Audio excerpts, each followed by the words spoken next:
Please welcome the college baseball national champions to the stadium today. Congratulations and enjoy the game.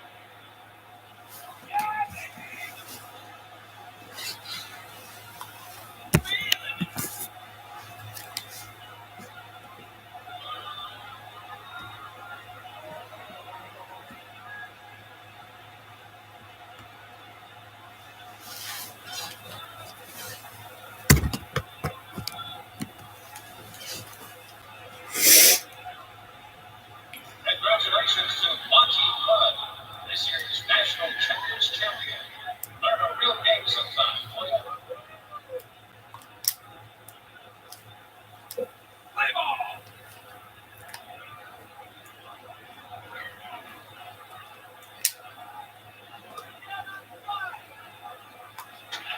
Goes with the off-speed pitch. 0-1.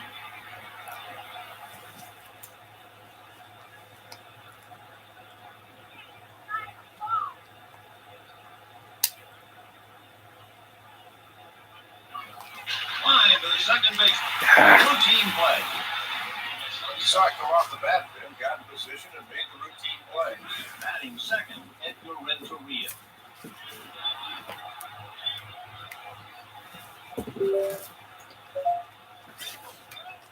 Play ball.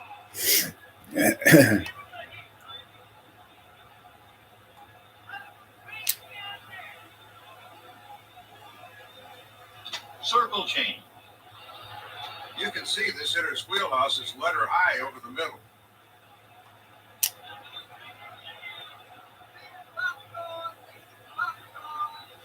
Hit sharply in the hole. Snagged by the right fielder. Here's that play again. Nice single here, folks. The hitter really stroked it for a base hit.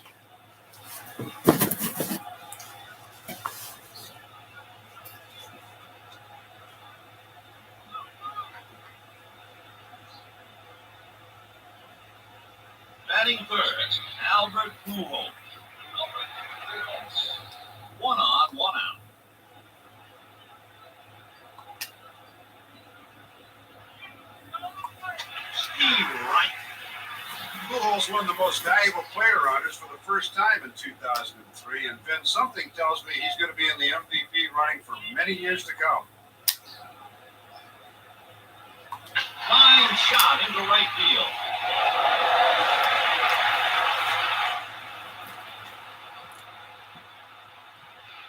This is an excellent job of being patient before pulling the trigger to go to the opposite field.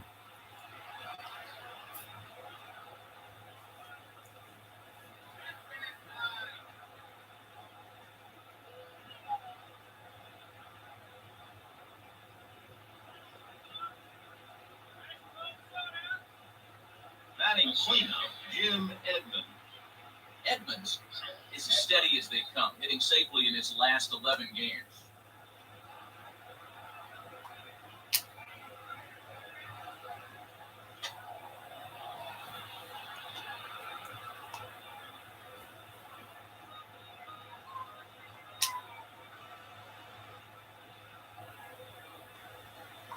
The Big Deuce. If he can stay right there, Ben, he's going to be tough to beat.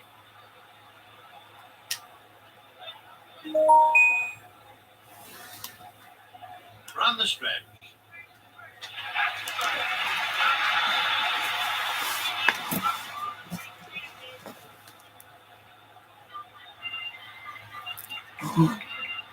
Oh my God. Oh my God. Can you type the what the numbers are? Can you type? Yes. I'm trying. It is me. Come on. 75, 98, or 24.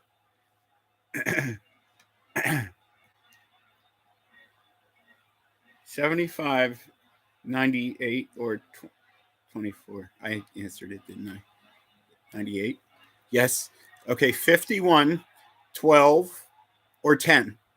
10. You in? We got him. This helped. This really helped. I felt that connection and I answered it with my voice.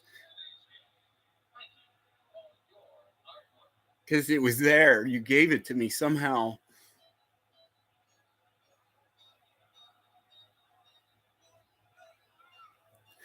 When miracles happen, a lot of times my voice gets, I get emotional. And, oh my God. I hope you can get into Google Drive.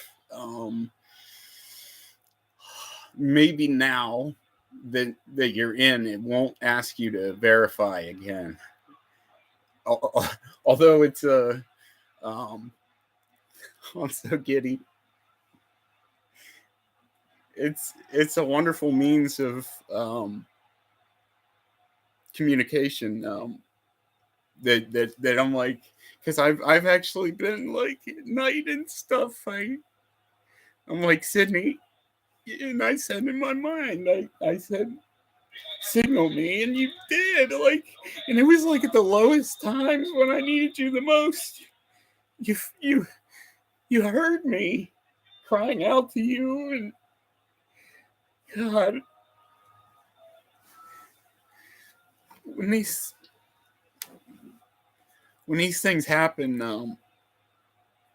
that we get separated like this, we have like really inexplicable things that our drive to be together is so strong that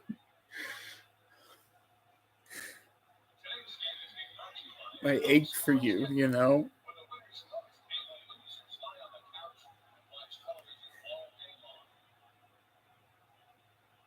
I make sounds that what do we got here? Yes. I knew that was you when my phone went off. I was like, that's why I did that. 41, 90, or 28. 28. And then it didn't say it was wrong. So we're okay. We're doing this. Like, we are locked in. All right. Okay. What do we got? Security alert. All right. Now this should be really easy. Check activity. Your Linux TV. And please just say recognize. Or we'll get the numbers. Recognized. We're good. Yeah. You are like a worm in an apple in my account, and I've told some close friends what it's like, like I'm like, oh, and then if she gets in there on her TV, we'll be able to figure out like better and better, and yeah.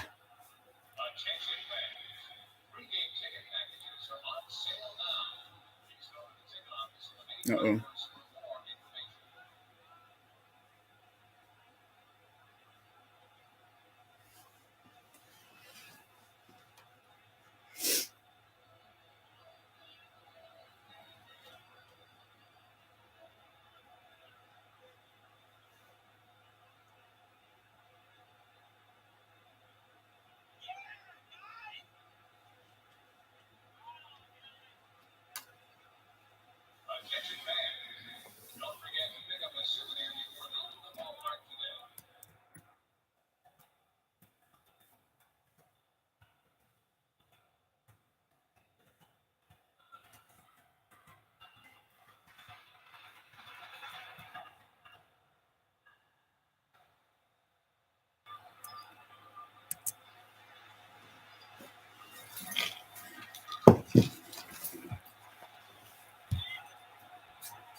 One and two. God, please keep her safe. Don't let her mother find out. God, please keep her safe. Don't let her mother find out. Can't connect, and he's gone. When a pitcher has that kind of pinpoint accuracy, man, it's going to be tough to hit him. Sydnee and Star are here now. Batting fifth, Reggie Sanders. Sanders can do no wrong tonight, hitting safely in his last 10 games.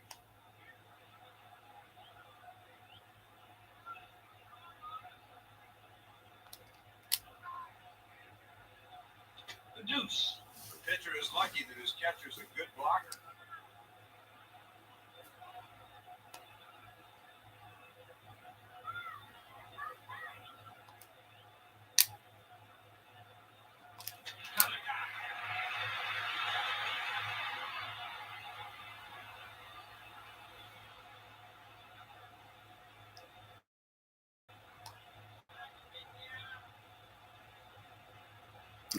That's you. That you're back.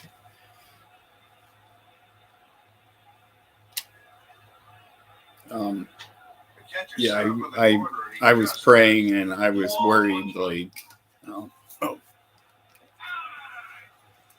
your volume. Yes, you gotta be careful.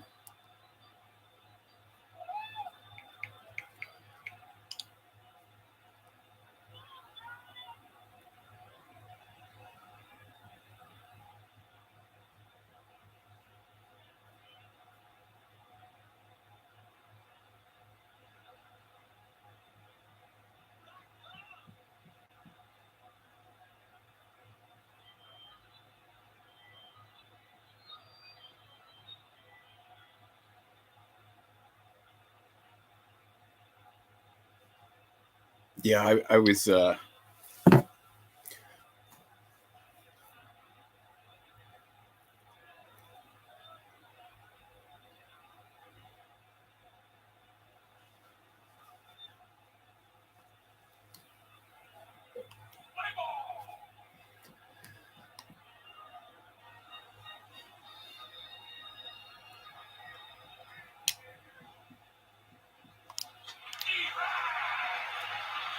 Count is even. 2 balls, 2 strikes.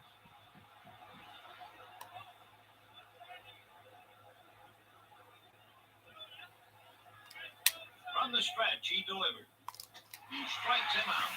The hitter saw a pitch he liked it. He just couldn't get a piece of it.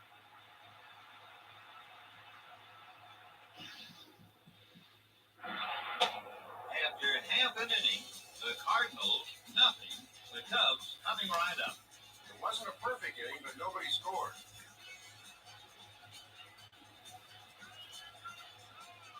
And here's how the defense lines up. Playing left field, Kerry Robinson. Center fielder, Jim Edmonds. Playing in right, Reggie Sanders. The third baseman, Scott Rowland. Shortstop, Edgar Renteria. At second base, Marlon Anderson. Playing first, Albert Pujols. At catcher, Mike Matheny. Starting pitcher for the St. Louis Cardinals, Matt Morris. Morris is one of the best in the game. He throws all kinds of pitches at all kinds of speed, making it virtually impossible for hitters to sit on any one pitch. Here's the lineup. Leading off, Corey Patterson. Batting second, the catcher. At number 3, Derek Lee. Batting cleanup, Aramis Ramirez. Batting fifth, Moises Alou. Batting sixth, Trot Nixon. Seventh in the order, Ryan Stiles. In the number 8 position, Will Pierce. Rounding out the lineup, Alex Gonzalez.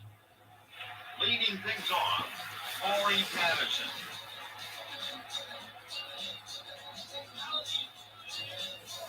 Is that you, baby?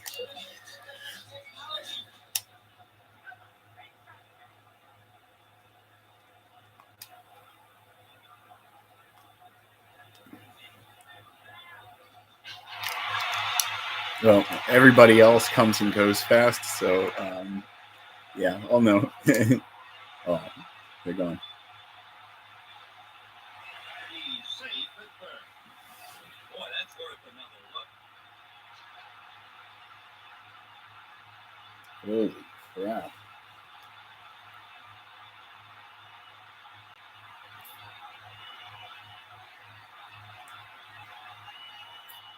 Batting second, the catcher.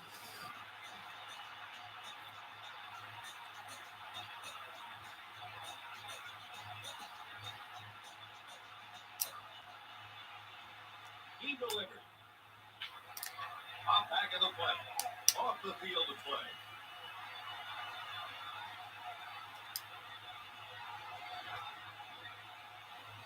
A strike.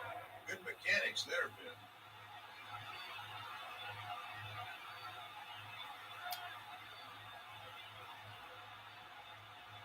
Grounded to the shortstop. He snares it. He's in there. That's what it's about, Ben, picking up those runners when given the chance. Batting third, Derek Lee.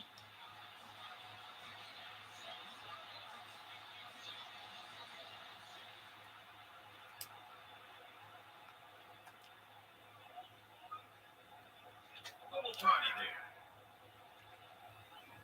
No balls and 1 strike.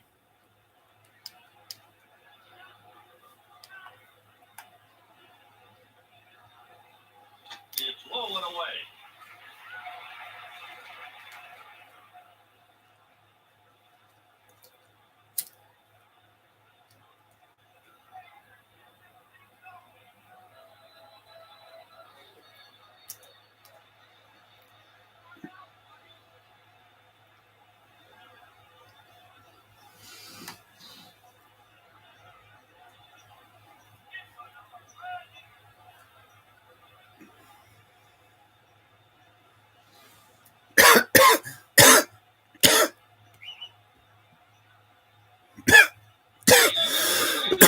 The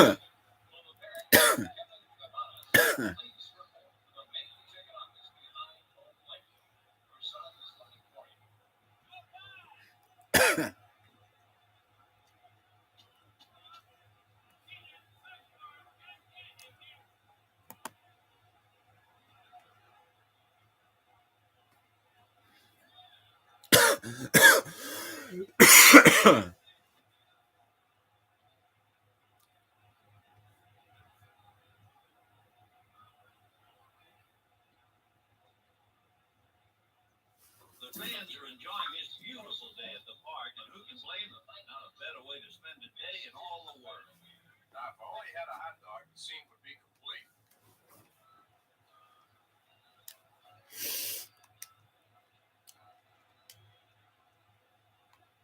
Here's the windup and the pitch. In there for a strike. 1 ball and 2 strikes.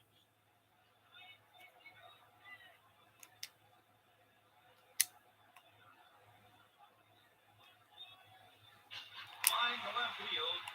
Foul. 1 ball, 2 strikes.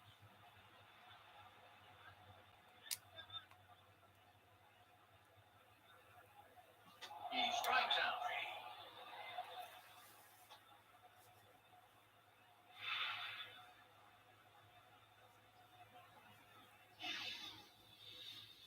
And he fourth. Aramis Ramirez.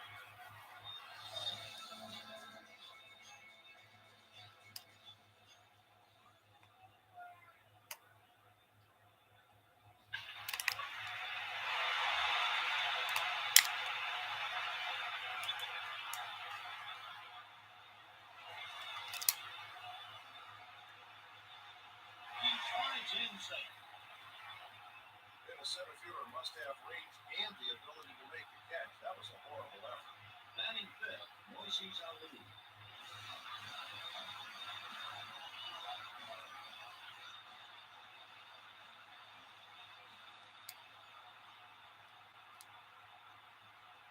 This guy is definitely a hitter's umpire. 1 ball and no strikes.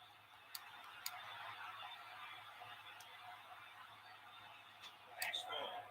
Alou is a master at the art of hitting a good fastball. If you expect to get him out, your best bet is to pound him low and on the outer half. Low and off the plate.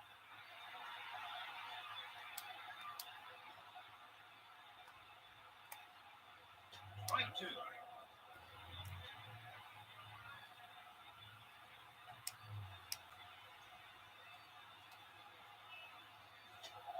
And he's out on strike. And good pitchers always find a way to get that 2-strike pitch by you. 1 run, 2 hits, 1 error. After 1 inning, the Cubs won. The Cardinals nothing.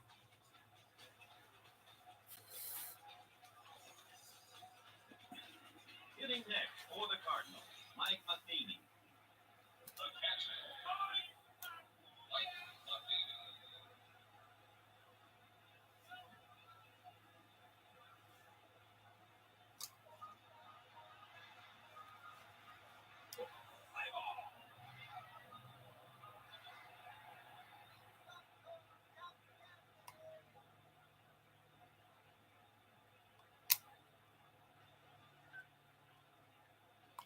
A grounder toward the hole.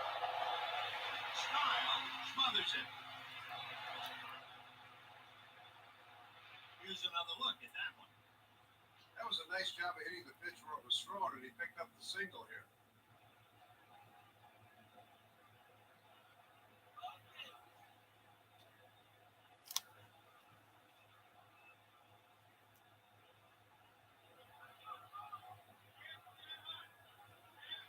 Hitting next for the Cardinals, Kerry Robinson.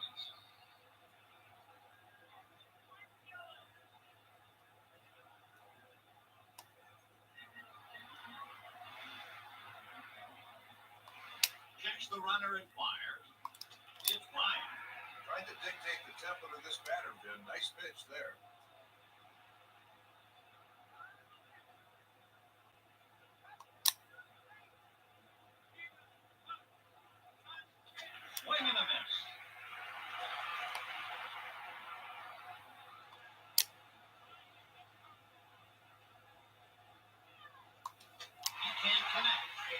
punched him out with authority there, Finn. Great pitch.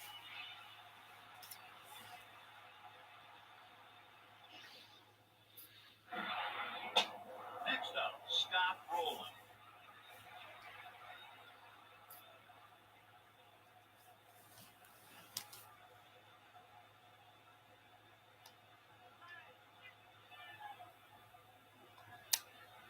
From the stretch. I guess Roland is looking dead red here, Finn. They'd be wise not to give it to him. He'll turn on that thing faster than you can blink.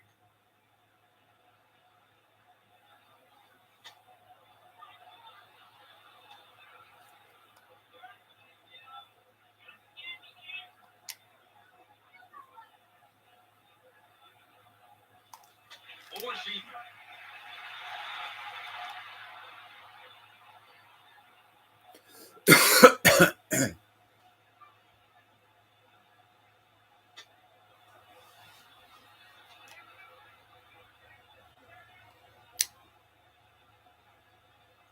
He looks and delivers. Take a seat. See you next time. The hitter might have been looking for something else, Finn.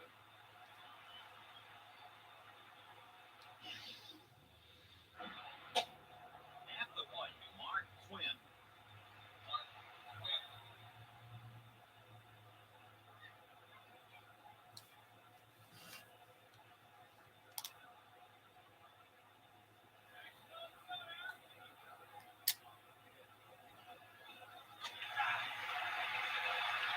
No balls, one strike.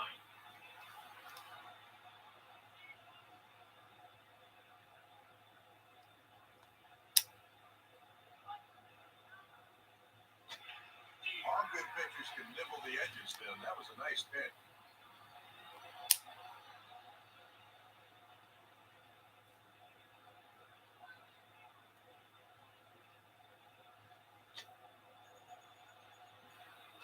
He's ahead, 1 ball and 2 strikes. Pitcher's count here. The pitch. High drive to left field. That one is out of here. A 2-run shot. Take another look at that.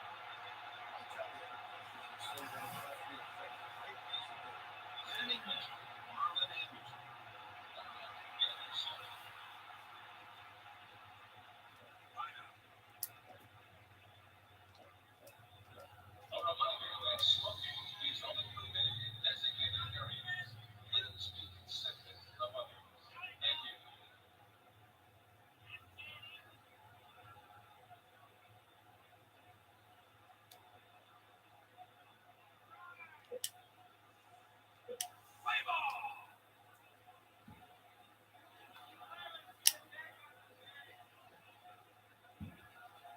Blowing in.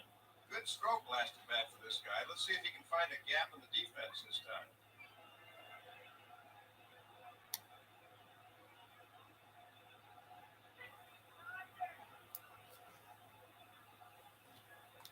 Here's the pitch.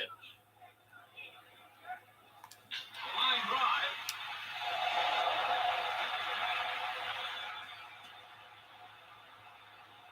That deserves one more look.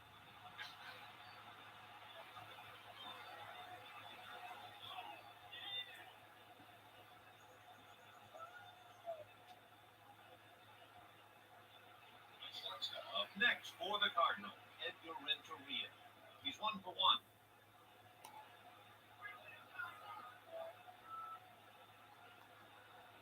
The pitcher looks, he delivered. A pitch out. Wasted pitch there.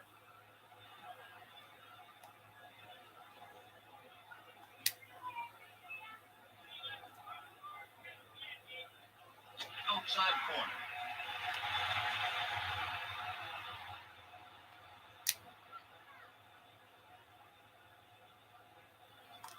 Can't connect.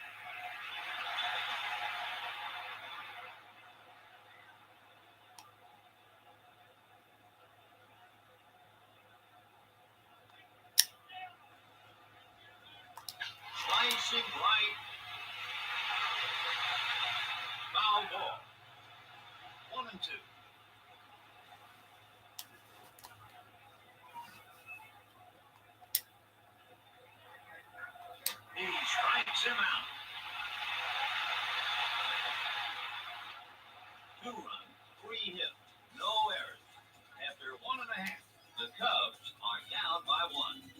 took a little time. The pitcher really labored that inning. Next for the Cubs, Brock Nixon.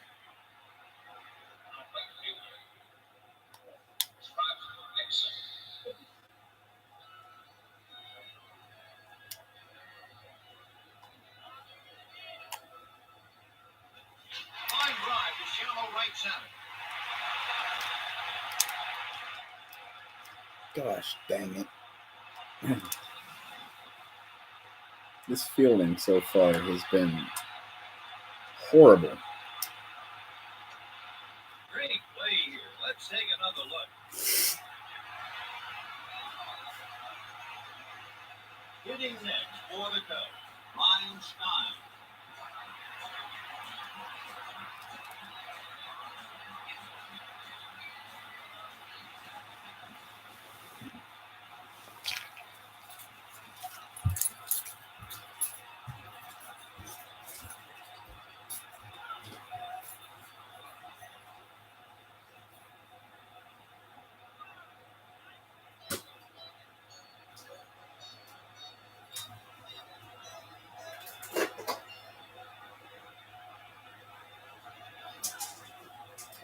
A special reminder, fans.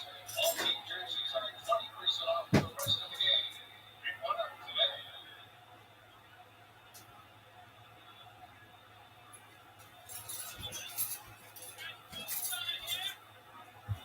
For those of you just joining us, we'd like to welcome you to a great game of MLB. Man, on days like this, I almost feel guilty about having such a great job.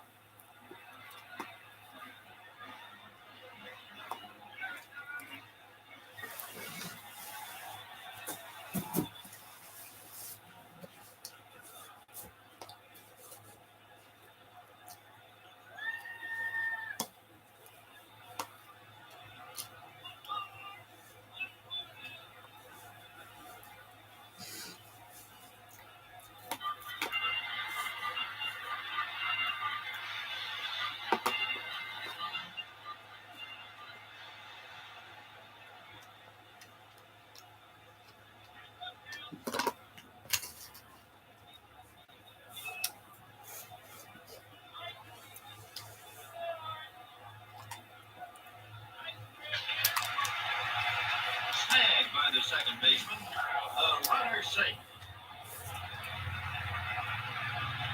And you only get so many chances to score. You've got to take advantage of those opportunities.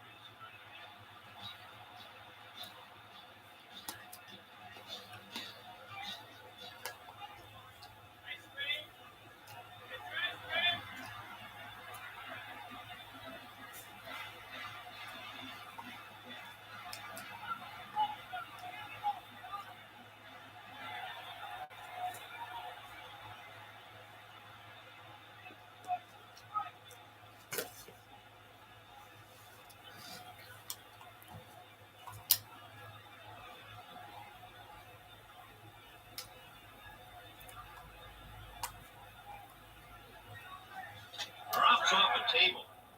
That pitch started up high and finished at his knees.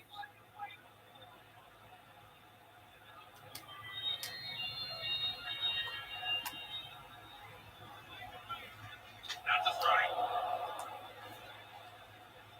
0-2.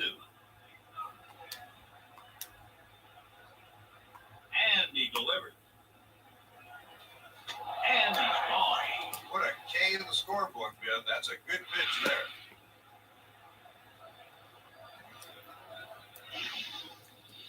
A little trivia for you, friends. Who managed the Reds to back-to-back World Series titles in the 70s? The answer in a little while.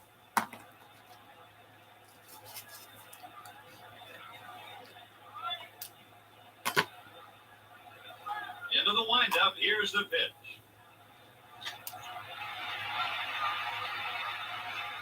One ball, no strikes.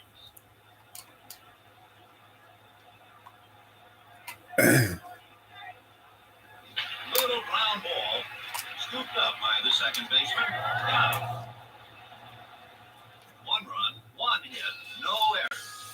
After 2 full innings, we're all tied up.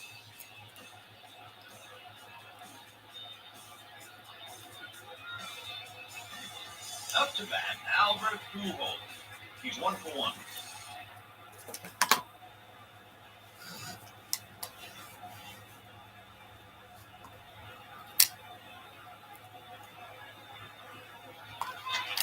Looked good in his last appearance, Vin, hitting a single. Let's see if the pitcher learned anything.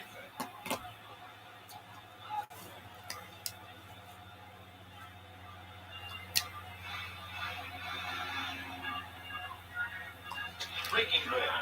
You know what they say, Vin, good pitching beats good hitting.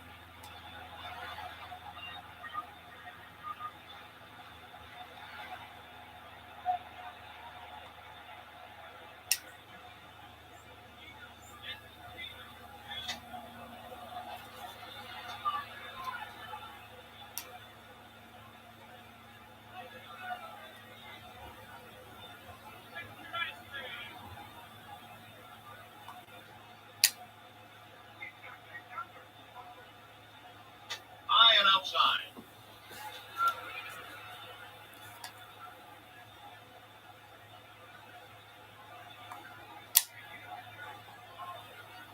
Into the windup. Here's the pitch.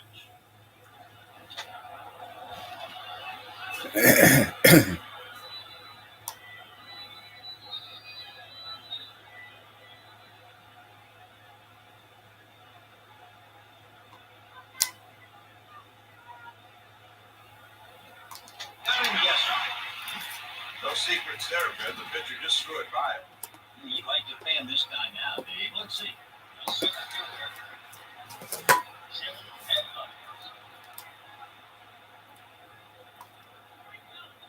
Into the windup. Here's the pitch. The pitch is fine. It's not rocket science, Vin. You throw strikes, you give your team a chance.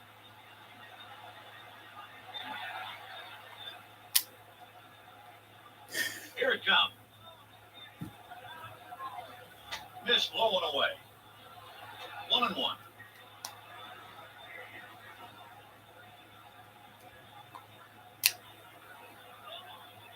The windup and the pitch. Ball 2.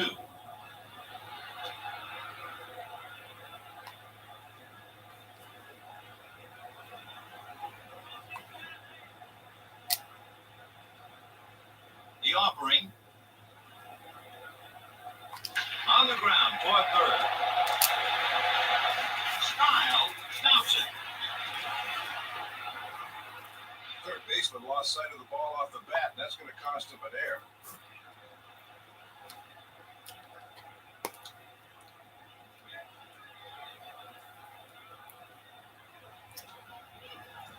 Hitting next, Reggie Sandby.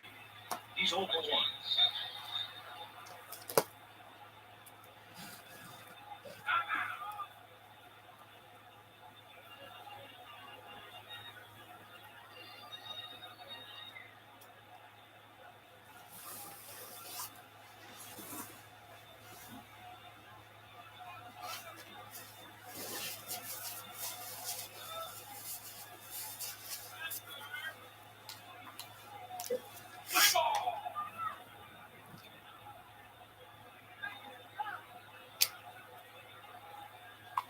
Fly ball hitting to center field.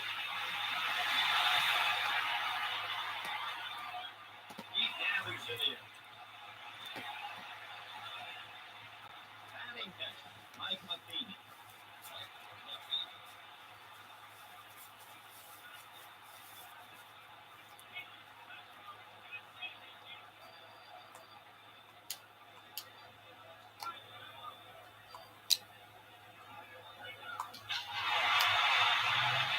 He reels it in.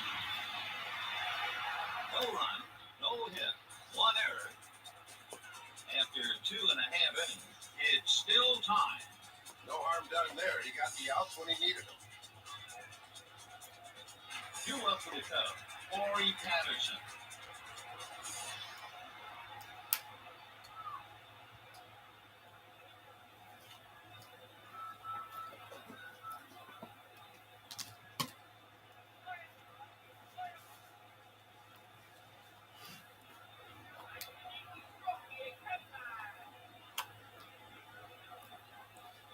Grounder up the middle.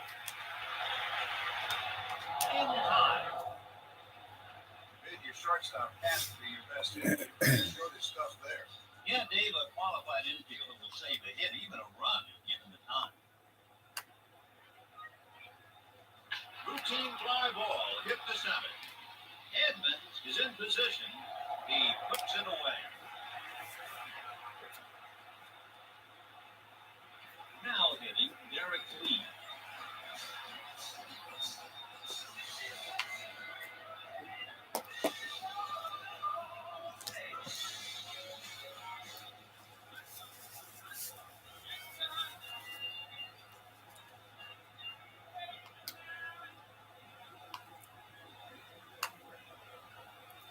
Hit well.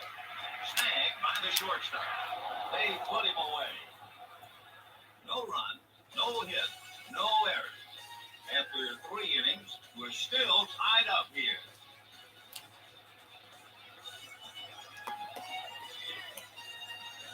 Hitting next, Gary Robinson.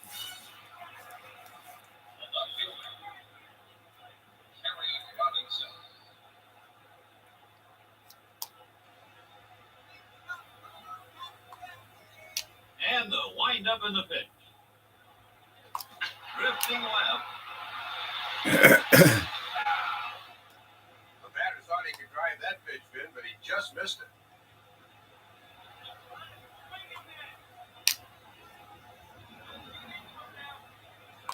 He can't connect. Pitch is looking to overpower him here, Vin, just like he did last time. Here's the pitch. The punch out. Mark Pryor, you've got one of the best young right-handed power pitchers to come along in years. Sydnee, Throws effortless mid-nice gas with a sharp signal me with the Google account if that's you. Yeah. Up next, Scott Rowland. He's 0 for 1.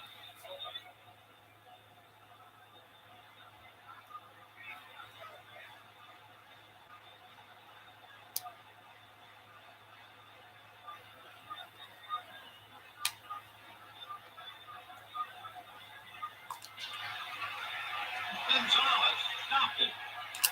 And he's out at first.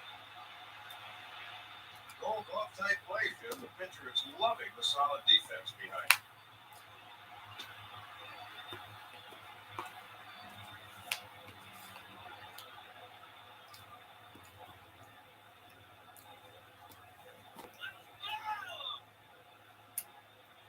At the plate, Mark Quinn. He's 1 for 1.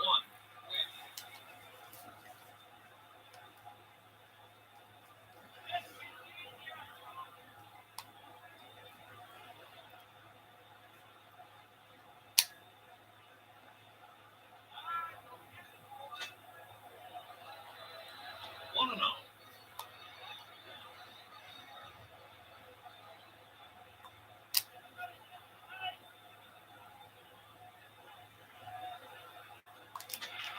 A simple game, Jim. Pitchers have to throw strikes.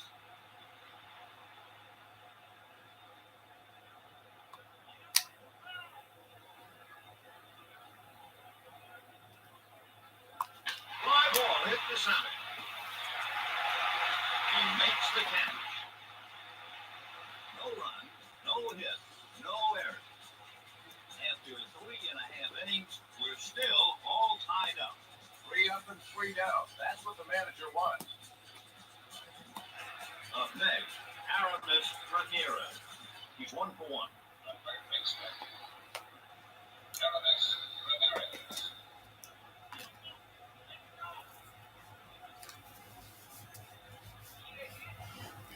I hope you are back, Sydney.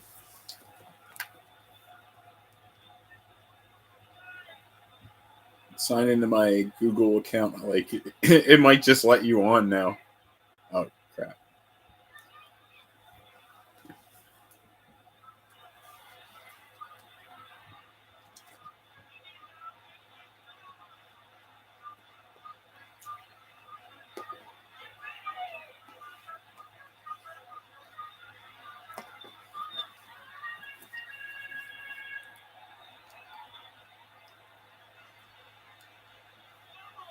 Ooh.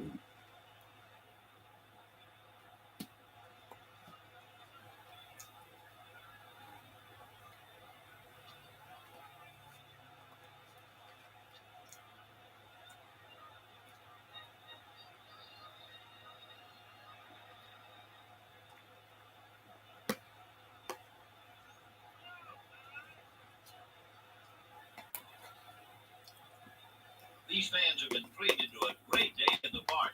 Who could ask for anything more? You said it, partner. I don't think there's a fan in the seats that enjoys these day games more than I do.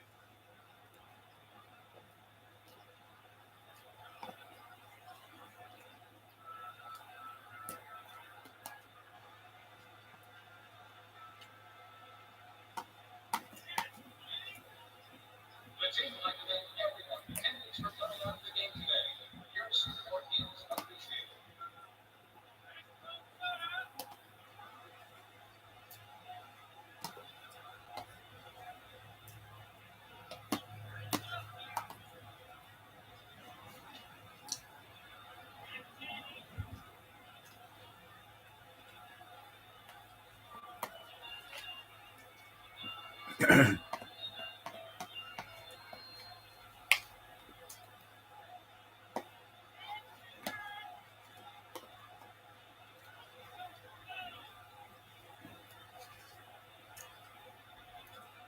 Attention fans, please be considerate of other fans when going to your seats. Now toast.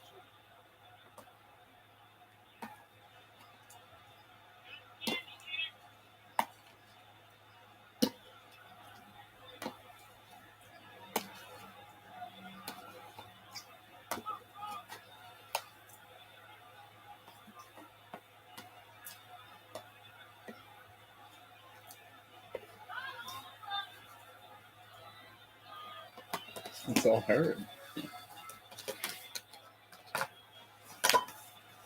I don't mean that.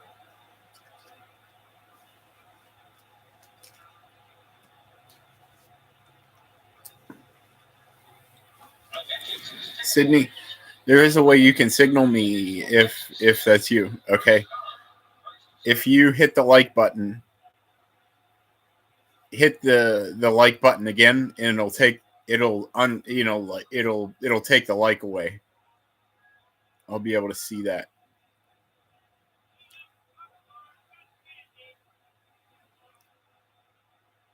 Or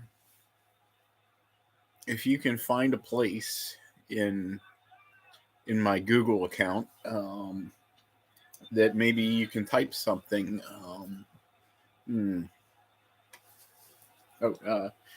So, oh, you did it! I see. I see. I see. It's perfect, baby.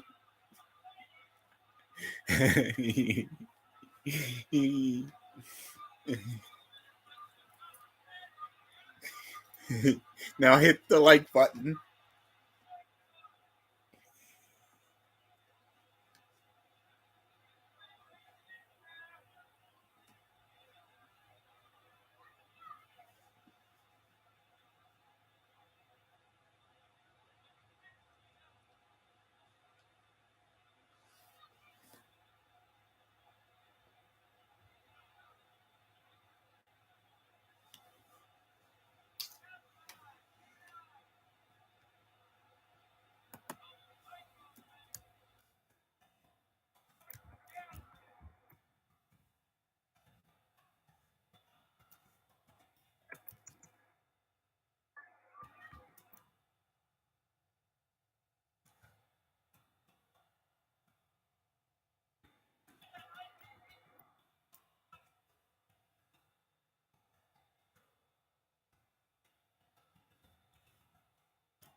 Okay.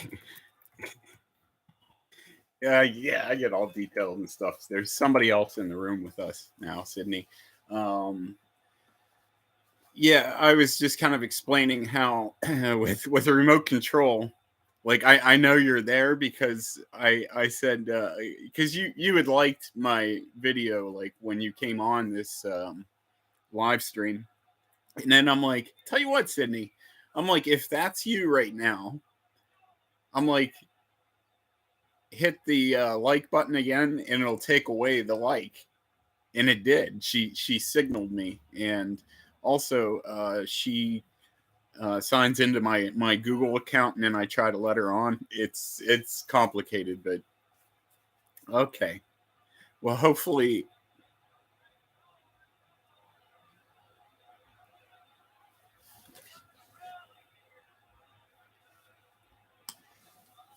um, well, I was saying hopefully,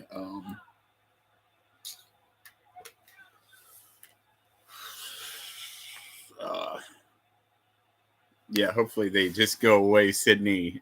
Hit the like button if you are the one in the room right now. Hit the like button.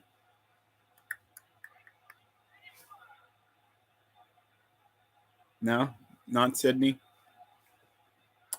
Tell you what, uh, if it's someone else who wishes to communicate, give me a thumbs down. If it's or you can just type. Yeah.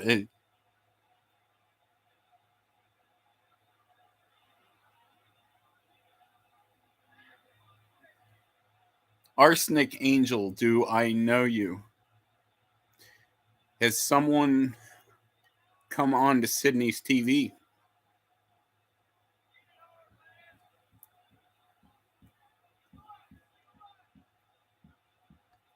I think that I am speaking with Mr. and Mrs. Deacon. Oh, oh, God. Okay. I was about to have a heart attack there. Oh, no, no. Sydney and I are both two really weird people. Okay. Like, it's so complicated. There is so much that you don't know from behind the background. You know what I'm saying? Like,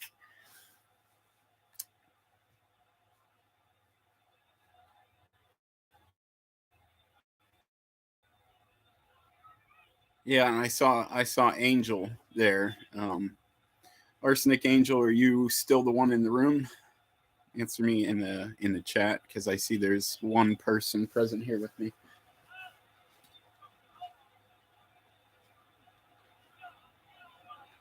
Sydney, if you are the one, hit the like button now to take away the like.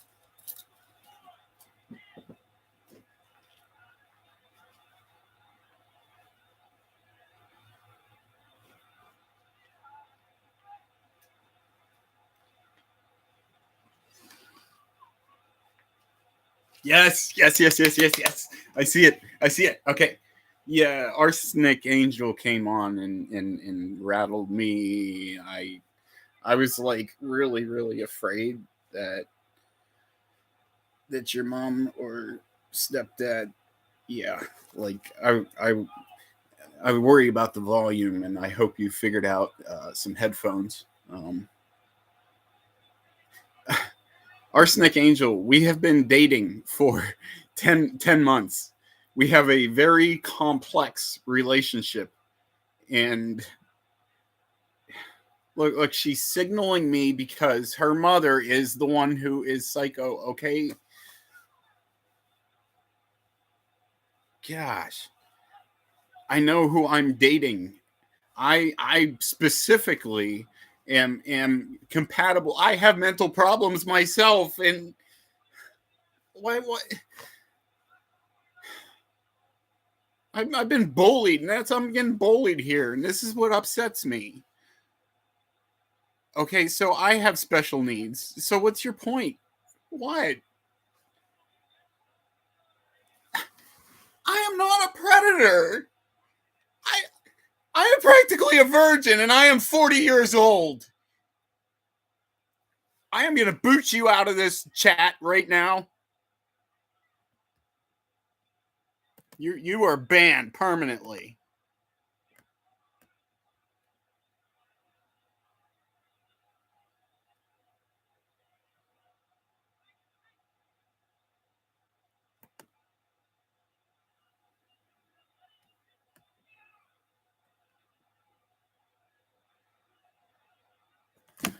Because I had erectile dysfunction really bad, but it wasn't physical. Okay, I'm trying to. I've been really emotional. I'm sorry. I don't mean to like. I missed my girlfriend. Okay, like we used to like. I had her on my laptop all the time. I went around my house and I set her up at work. We both loved being there with each other that much, but there's nothing that. And my ex was interested in normal stuff. I was not interested in normal stuff at all. I needed a fetish woman specifically that was so hardcore that we interlock.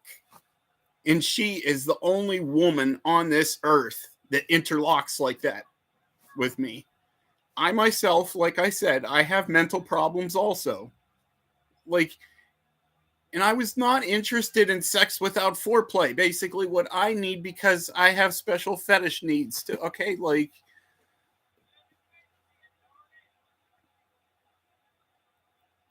my ex and I. Sometimes I think we went over a whole year without having sex. That was normal to us. We really. She was very intellectual, and we were both very educated and kind of really hardcore into conspiracy, and we were both kind of a little nuts. And I am not interested in women that can take care of themselves. Really, it doesn't feel intimate. I'm not interested in a working woman as a wife or a girlfriend. Or I want my woman to love me so much that like when I'm not at work, like I need to be around this woman, and we're just attached like that. And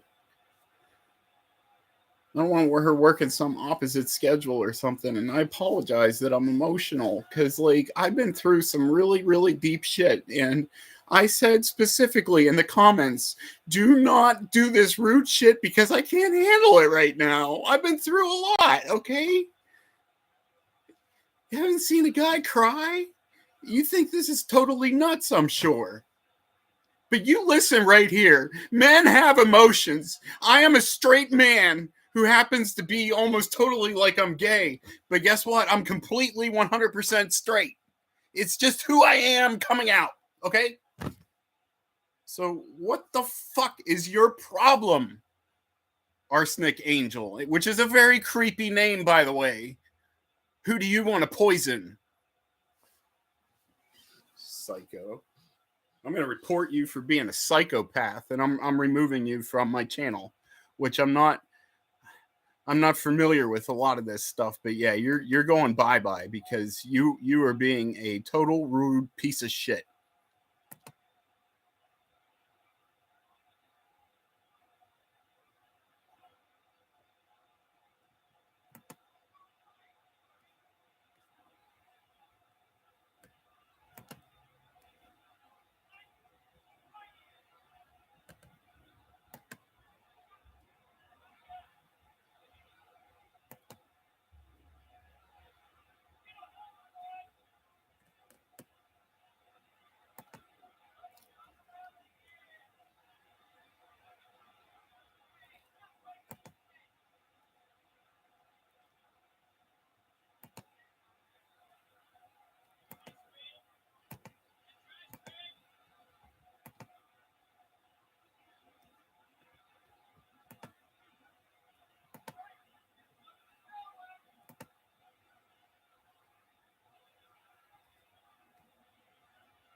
You are not removed from this channel yet. What do you want now? Oh, okay. So I'm dealing with someone who knows that I'm. Look, I just got seen by a shrink. Okay, like it's documented. What do you think's gonna happen? I'm gonna go into the crisis center where I probably should be and want to go anyway. I don't care. They know that I smoke weed. So what? What the, like, why do you threaten me like this? You bully. I deal with people like you all my life. And you are just a total piece of shit. And I want you to know that. And I am standing up to you for not just for myself, I'll tell you right now. I'm thinking of Sydnee. I'm thinking of Sydnee, who doesn't have a voice when she has anxiety. So I am like a roaring lion, and I am your worst enemy. With my words, I will tear you to shreds, you piece of shit. I don't care if you know my location. I put it out on purpose all the time because I'm not doing anything wrong. I'm in Erie, Pennsylvania. Okay, I don't care. You're an idiot who. Oh my gosh. So just because I writhe in pain from being wrongfully separated from the woman of my dreams, which I am the man of her dreams, and you say protect her from this dove who just wants to love their daughter. It was parents.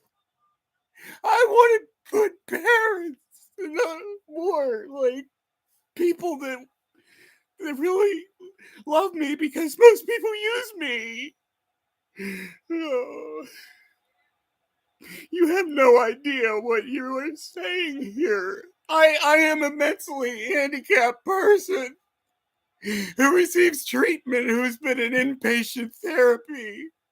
So is she, because she's autistic and she goes through stuff too. Why do you have no sympathy on me? Do you have any idea the pain that I've been through? I am gonna freaking you are gonna be so gone. I'm done with you. Because all you're gonna do, you're some stupid young Indian kid or something, like screwing with my head, and it's working, as you can see. So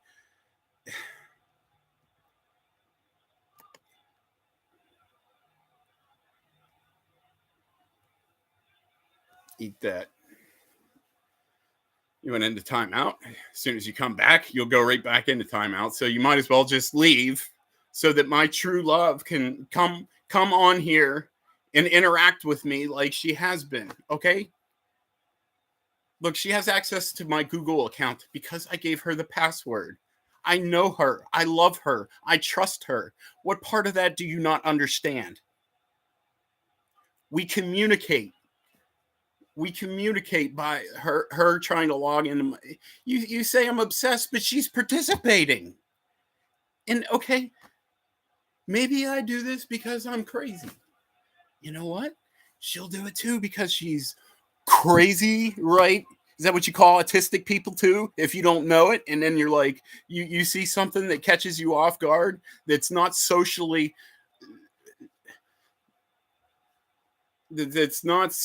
kosher, and you automatically, you're like, oh, that person's a weirdo. I'm gonna judge them. I'm gonna bully them. I'm gonna make them feel so small. I am gonna, yeah. You bullies like that. I dealt with you. Hello, Piscinanus. I know you are a friend. I am receiving some harassers here. So the harasser's name is Arsenic Angel. I am totally brand new to live streaming, so if you're able to like report Arsenic Angel, I mean, if these messages were extremely harassing, it deleted them when I put the timeout on Arsenic Angel there. My angel, Who votes you? Okay. Sydney, wherever you are on your like unlike, I don't know who, because there's other people in here now too. I would prefer if other people would leave. It just as a courtesy, this is a private chat. We're communicating yes and no answers by thumbs up, thumbs down. Like it's okay. It's like, yeah, if you are a harasser, just go away. Okay, like I didn't fall for it. You're still at one like, so I don't think Sydney is here right now. Sydney, if you are one of two people in this room, oh, what happened there? Okay, it just moved. Okay, Sydney, hit the like button right now. Yes, yes, yes, yes. It's you. All right. Okay, and somebody else. Hopefully, Piss and Anus because he's a friend. Um, we have had some very, very, very bullying messages that basically try to make me out to be dangerous because I am a predator of an autistic woman. I uh, I have mental problems myself. I explained, and like I said, okay, so how am I a predator? Because I wanted an autistic woman. I'm not taking advantage of her. I love her, and we both want a relationship. And I get emotional going back and explaining that this fully almost sounded like it could be Sydney's parents, and that set me off. Um, but I believe this is Sydney and Piss and Anus in the room now. Piss and Anus, I promise if you wanna talk to me, like I will make myself available in the near future. If you but I apologize.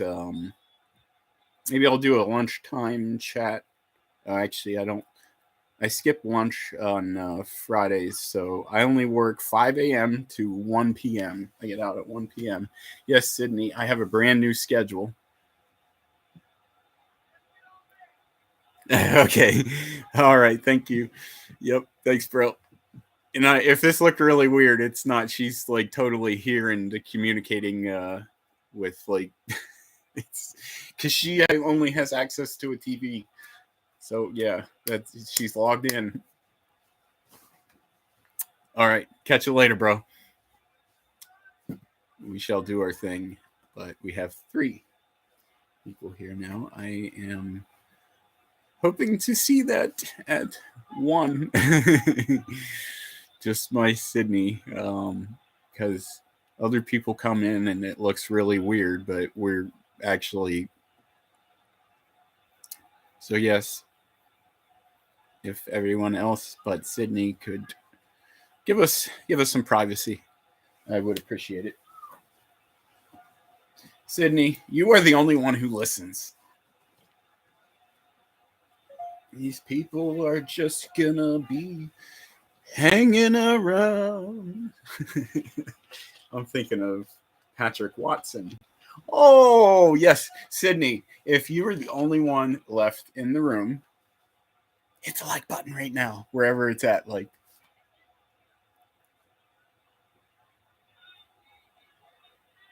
yes, yes, yes, yes, yes. Because somebody else must have hit the like. So yeah, we went up to. Oh, yep. Signal. Yep. You, yeah. Down. What? How are you doing that? How high can you go? Like, I don't understand what you did because it was at like. I hope other people aren't screwing with me, but I don't think that's even possible because there's one. Yeah. Well, yeah. Yeah. You want to like 2? Yeah. So if you love it, it's 2. It's a double thumbs up. Like maybe that's what it looks like on yours. Like there's like a thumb up and there's like a heart. And you got that heart. Now you got the like. But yeah, it doesn't matter. Like where it's at, yeah, it's not a judgment of our emotions or anything. Like, but yeah, because when I keep seeing that moving with just one person in the room, I get really excited and it energizes. Um, That is how we broke through the Google code. Like, yeah, like I just felt the it was like it, it it came in my voice because you like did something. Like, I'm like, geez, I can't see you. I'm like, but we are totally both right here. We're right here. Like, okay, so there is something special that's gonna make this work now. And then I got through code after code after code because we got that connection. I need confidence, like, very often, or else I really fall apart bad. Like, I go to bed and I cry, like, really. I mean, it's horrible anguish, and I know you have an ache too, to finally come together in person. I think it's about time. Maybe I'm okay with August. That's not that far away. It isn't. I wanted you for your birthday so bad to land in America. Like, how could it be better? Like, better birthday gift. Like, I wanted it so bad to be then, but functionally, we can make it work in August. Signal me. Signal me with the, like, um, if you want me to come and get you in August, but you have to make sure that we have time for the authorities, social services, and the police to work together to get your belongings that you need to legally come to America. And actually, even if it's after,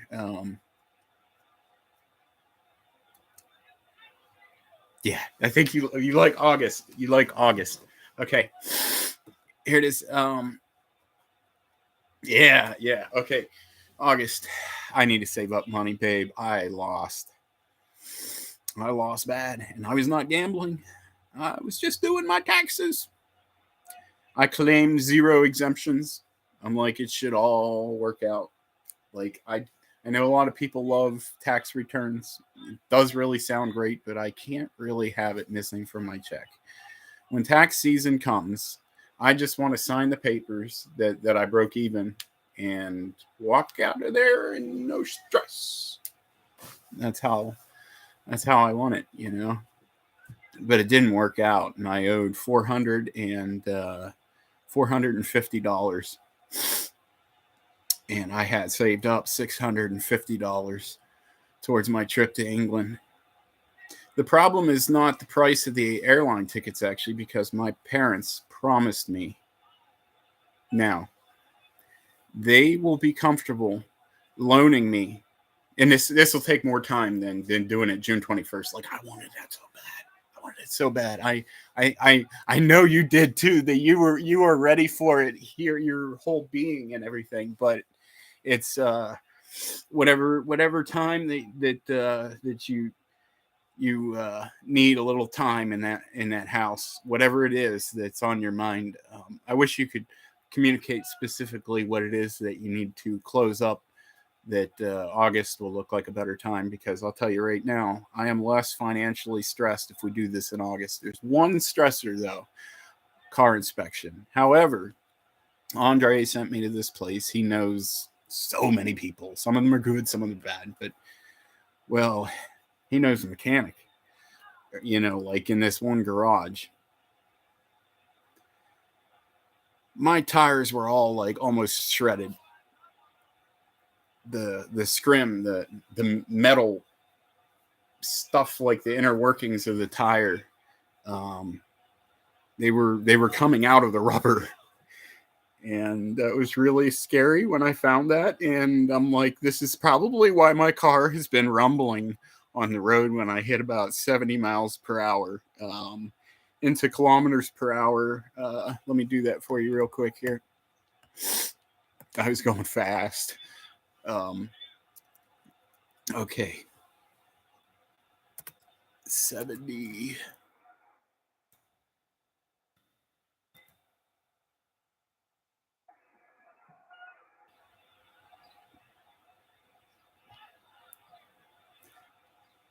Two.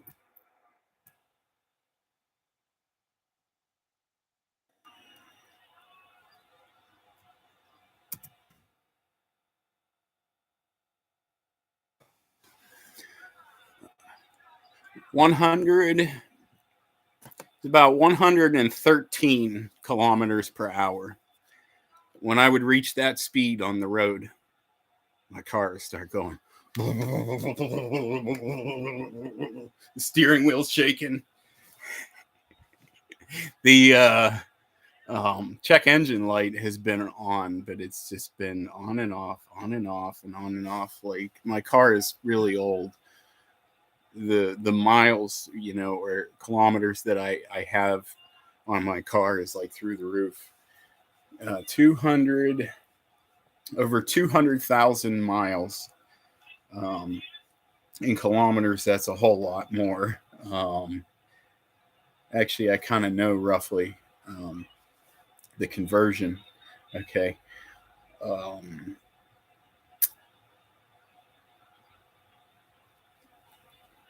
Yeah, it's 200,000. It's like 60, maybe 60%.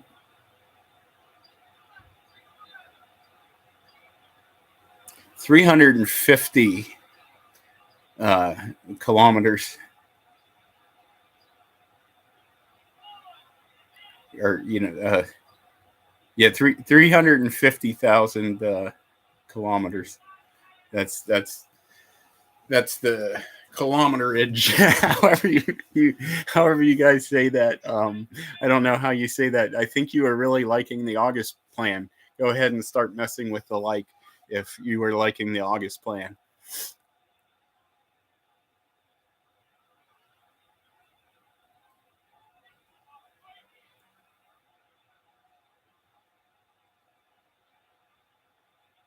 It might take a little time for it to respond. I was pretty sure that you, or do you want me to still come? Try to come for your birthday. I am working so hard to but I want to know really soon whether to get a plane ticket for you. So you are liking the okay. I'm not sure what answers I'm getting here. So let's just take a pause for a minute. Don't hit the. I'm going to pose a question for you to hit the likes and all that. But I'm going to give it a little bit of time. Like there may be some lag time and stuff. So we're just going to let it clear by pausing a moment, and then I'll ask you a question.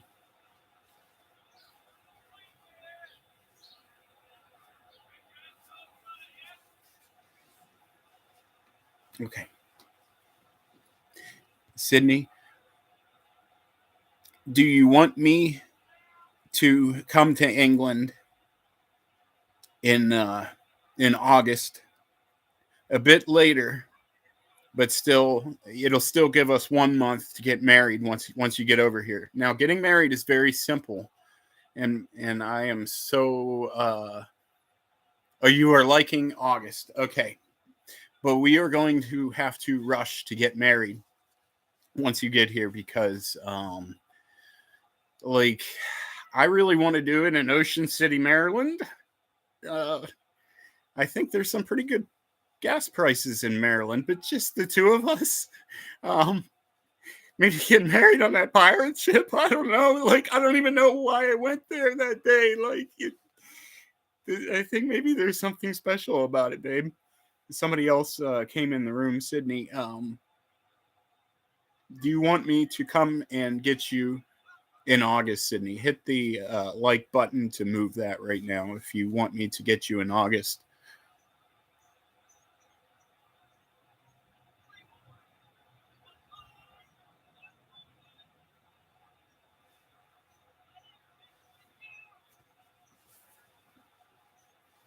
Sydnee, if you want me to get you in June for your birthday. Hit the like button.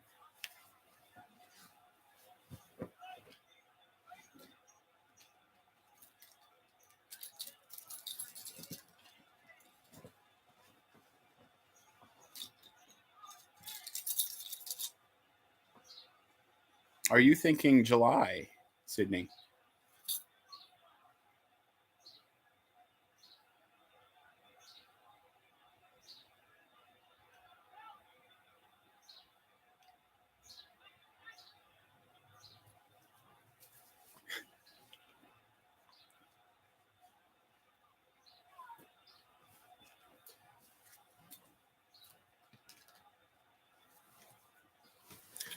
Whoever is in the room, I know this is like the weirdest thing you've ever seen, but it's very complicated. But I'm having a personal conversation with someone that I love very much, who we are wrongfully separated. We are boyfriend and girlfriend, and we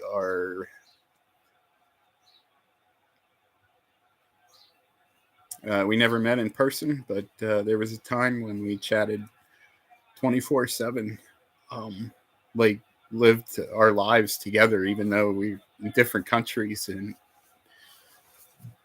in the fetish between us, the connection is so fantastic. It's I need to be with this woman, and there's no being okay if things don't work out. People say, like, I'm like, what do you mean?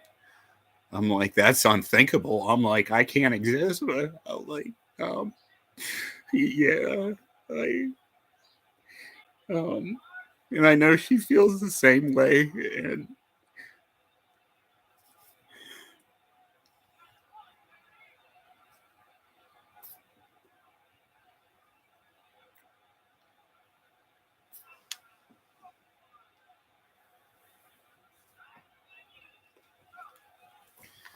I'm playing my MLB game.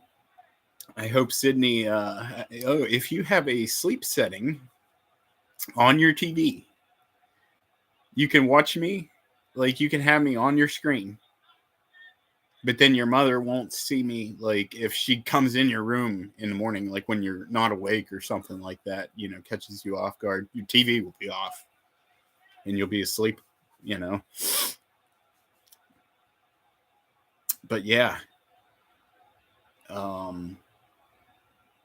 if you want to sleep with me talking to you, just put the volume wherever it is. I know my voice comforts you, and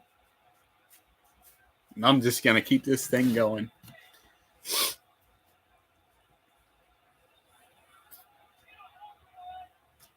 I should probably schedule an end point, like several hours into sleeping when you're awake. But actually, we sleep about the same hours now. Arsenic Angel, I'm just gonna put you in timeout again. I don't know how to remove you, but I'm having a conversation with my girlfriend. You can take a hike, okay? Like, and you can't get me rattled right now because we've been talking. So, like, she's signaling me. Yeah, you're going to timeout. All right. All right. I know I can't boot you off the channel because I don't really know anything. Like, but yes, Sydney, we are in the presence of a JJ bully, and like I said, basically, to the world, I am Andy, and to you, I am Jim. I know I'm your hero, and I act right to you, but to other people, I'm just a loser, and they use me, and they abuse me, and they harass me, even physically. Sometimes, like when I was in high school, like throw basketballs at my head when they come on, and it still gets me worked up. But you're right here, so I'm okay. I needed to let out those tears. I've been assaulted, and they tried to say that I was taking advantage of you because you're autistic, and I'm all messed up too, and I'm all weird too, and they tried to make me look like a predator. because my hair's all messed up, because I'm all messed up, because we need to be together. I know you're here, Sydnee. Go ahead and hit the like. They're probably gonna mess with me too, so I bet I'll see it. I'll see a double tap. So, Sydnee, are you still? Yes, Sydnee. Yes, Sydnee. Yes, Sydnee. Yes, yes. This person needs removed from this channel. This person is getting me like. I need to do something about this arsenic angel. It's freaking creepy too. When they want to poison someone, it's like what I was. Hide user on this channel. I don't know what that.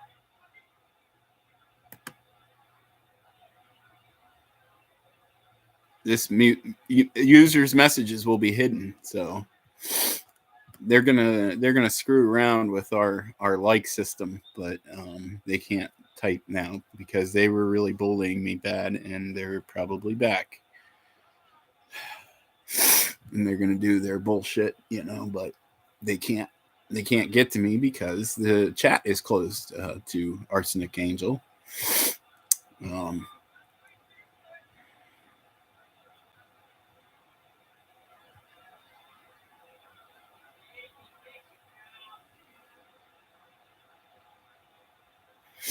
If there are two weird people that really want each other, how is one a predator or the other? Ask yourself that question, Arsenic Angel. We like the exact same things. This woman and I are soulmates. Your mere presence here is not going to get me rattled like you did with your heartless comments. And you are insulting two people with pure hearts. You think about that. I feel in charge now because you can't comment. I have this advantage over you, and there's nothing you can do about it. So you're going to listen to me now. You're in my court now. And ask yourself, am I a bad person? If I want to have this conversation with you, am I a bad person? My temper has flared up because I've had some emotional trauma in my life in the last month. And I wish that you would please respect that. This is the message that I wanted to tell you. Arsenic Angel. And by the way, I do think your name is creepy. Why would you choose the name of poisoning? Just irks me. The thought of someone being poisoned is one of the most terrifying things that I don't know why, but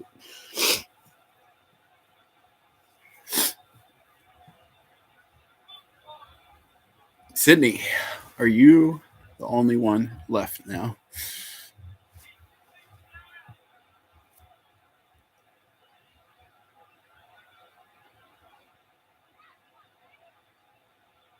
Yes, yes, yes, yes.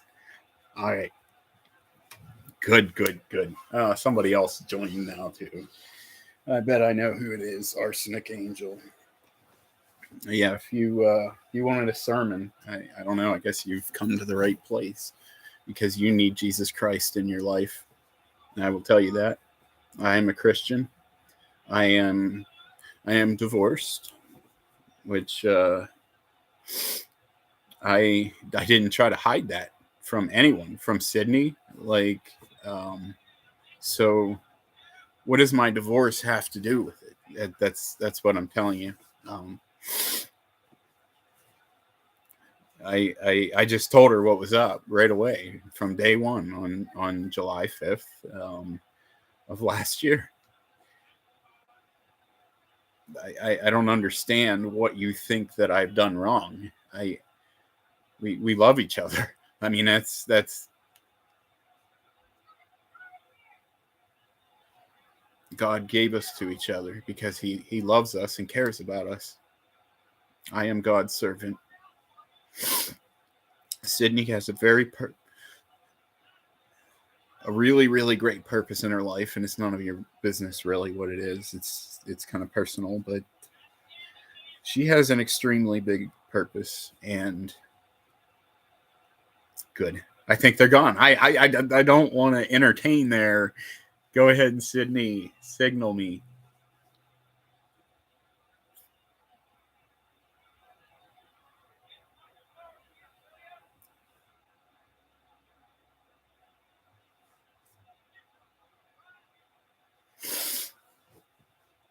Yes. Because it does. There is definitely a little bit of a delay. So,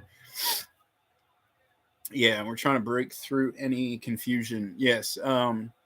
So my sweet angel, here's the plan. Okay. I really wanted to just come to like rent a car, drive up to your house, like but then your passport. Yeah. So I think honestly, if you would have been able to keep your hands on that passport, I would have confidence, no matter what our means of communication is, to buy an extra one-way plane ticket.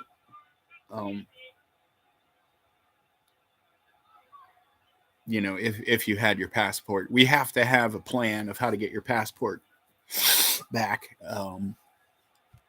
Yeah. So how are we going to get your passport back? Under your mother's care, you cannot get your passport back. And I realized that problem. And then I panicked, and I apologize for any coarseness in me. Was desperation, because I know when your passport expires September 23rd. I wouldn't forget a thing like that, Sydnee. So I propose a plan. What do you think about like early August? Answer that now with the like. If you like early August. Yeah. I think that would be a great time to do it. Okay. I don't know how much time that the police or a social worker will need with you to get the necessary documents that you need to legally leave. You told me there is no power of attorney over you, so you are a free adult, and it is your adult legal rights to do as you will within the law. And within the law, it is your right to leave that house in your mother's care. Okay. I say care because she, he's horrible. Yeah. Um, yeah. It's all right. Early August it shall be. But yeah, we are not going to be out of communication close to that date. Okay. Because like we are going to need like you get that letter to the police.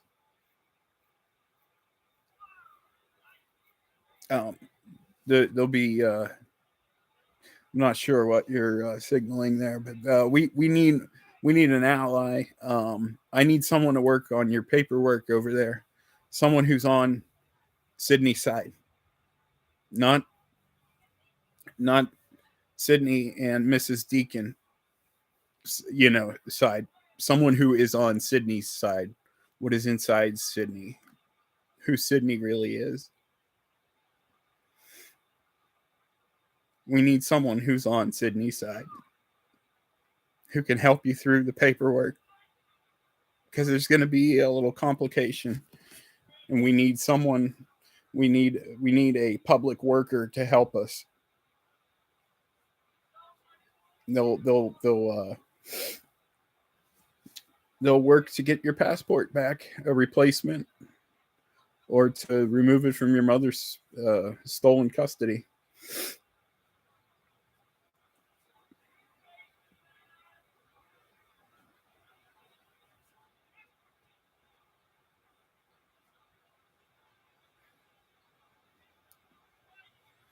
Are you having some amount of trouble still letting go of your mother, even though she is abusive? Hit the like button. We're not going to stay on this subject long. We don't have to, but I would appreciate that you please.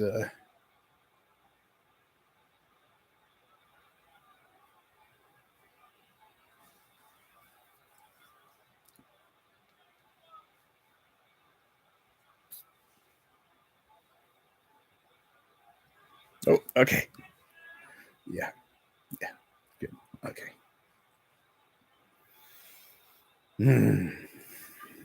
I haven't pooped in like. That's what I want to talk about. Oh, that like button's gonna be on crazy now. Because I want everything to just be okay and sharing like all of our bathroom time together, all of it. And I will train my bowels to cooperate, to hold it at work. Nope, you hold it. Yeah. Hold it till you get home with Sydnee and have. It makes me make noises like, oh my god, like.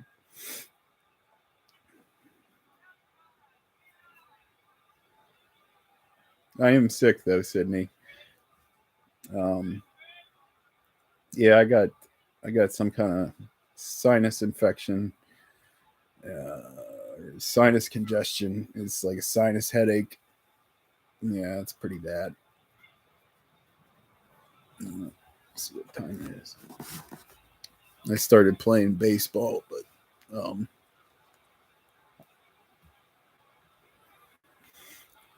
my game got all screwed up anyway. Like, I was playing the Colorado Rockies season, and it keeps freezing up in the same spot, and I can't, like,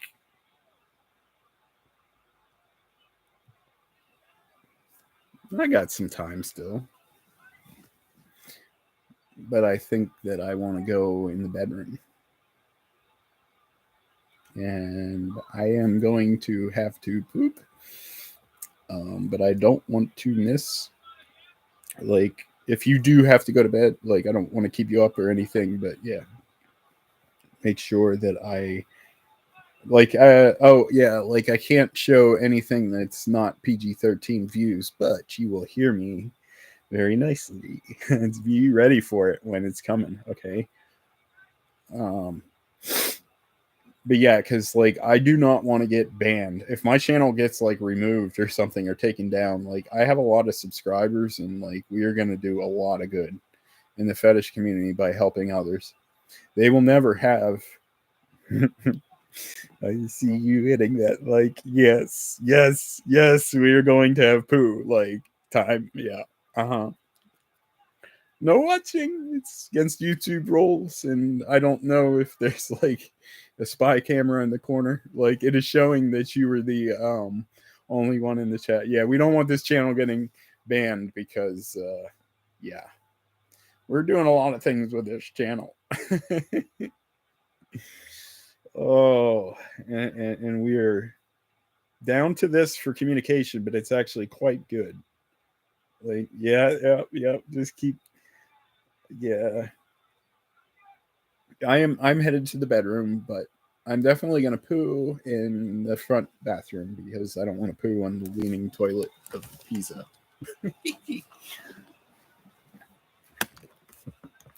My throat hurts. I'm gonna take a Tylenol too.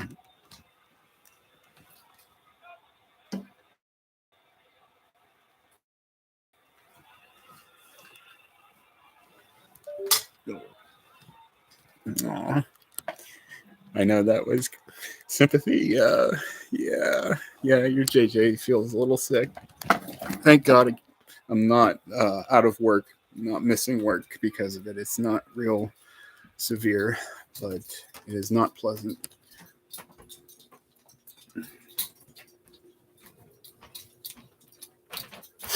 It's been been rough. When I had that thing that Justin gave me, that stomach virus. Remember when I went through that? It was that weekend you found me at your Nana's on the iPod.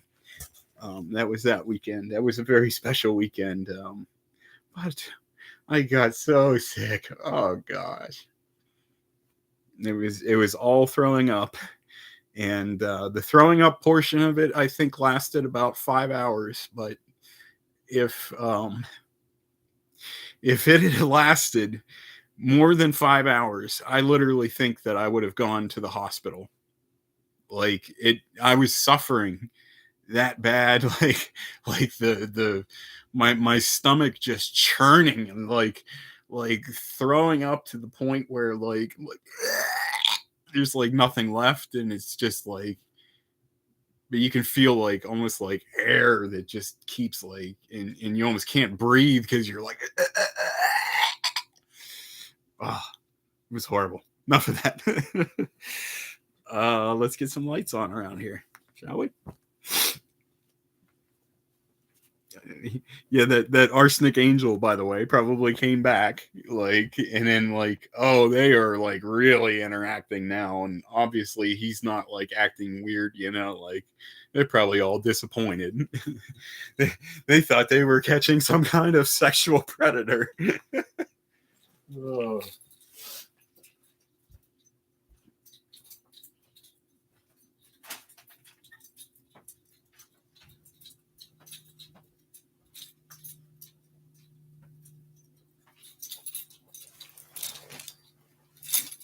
Sydney, I will be right back. I just need to go get the power cord so that we don't run out of battery.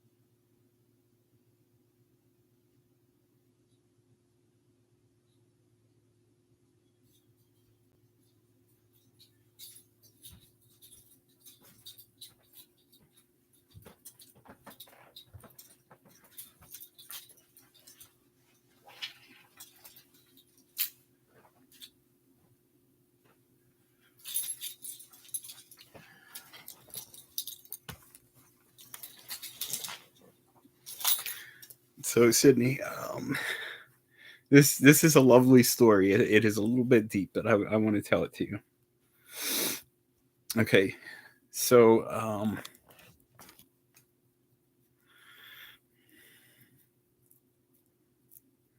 trying to think of how it started, but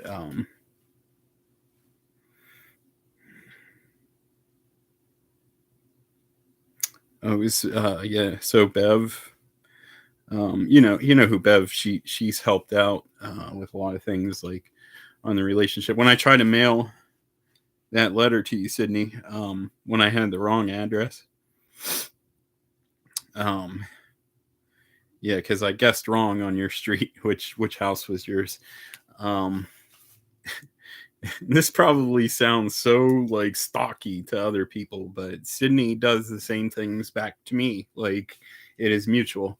We are both like total weirdos. Like, she will try to, like, when we were in video chat, she would try to call me 20 times in a row. And like, if I was asleep, she would keep ringing until I would pick up. And I was not at all angry, perturbed. Like, I would just, oh, sorry, baby, I bumped it. Like, and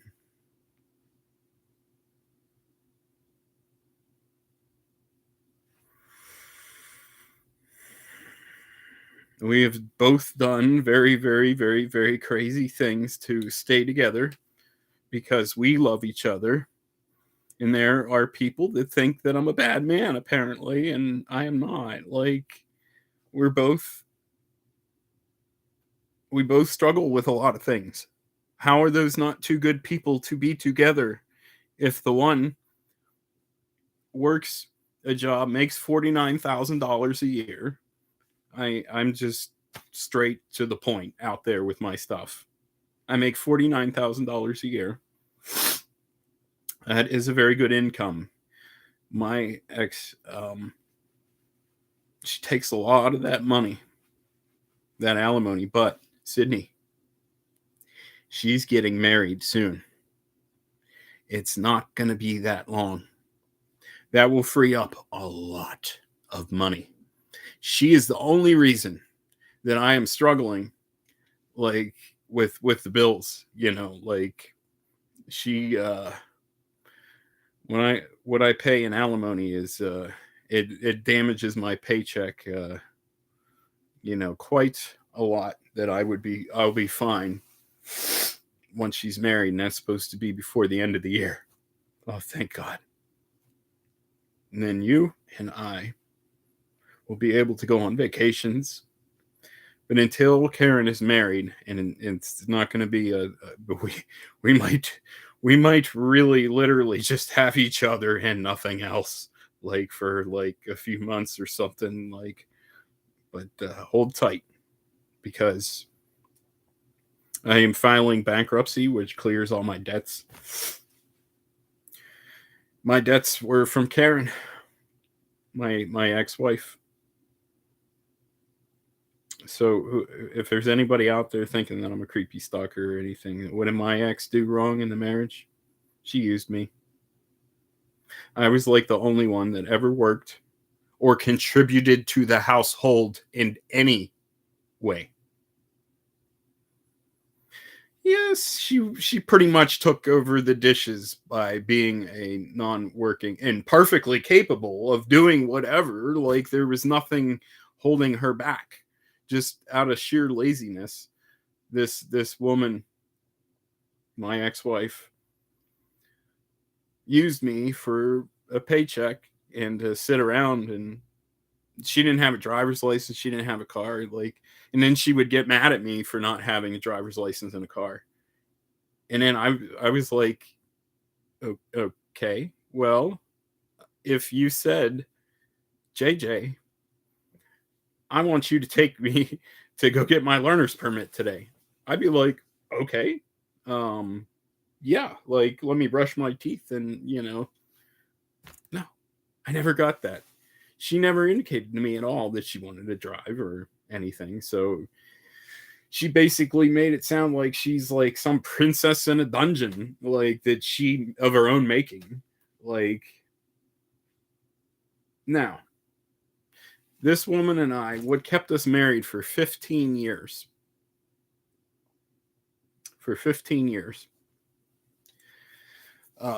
was that intellectually, my ex was a very bright woman, and Sydnee is a very bright woman. I need that in a relationship. But if there is nothing in common sexually in a marriage, that is a very terrible marriage indeed. If it had everything else, so what?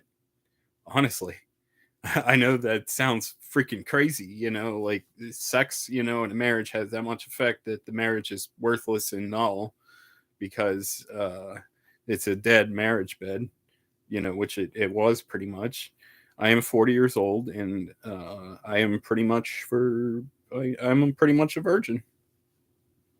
I've had sex probably a total of maybe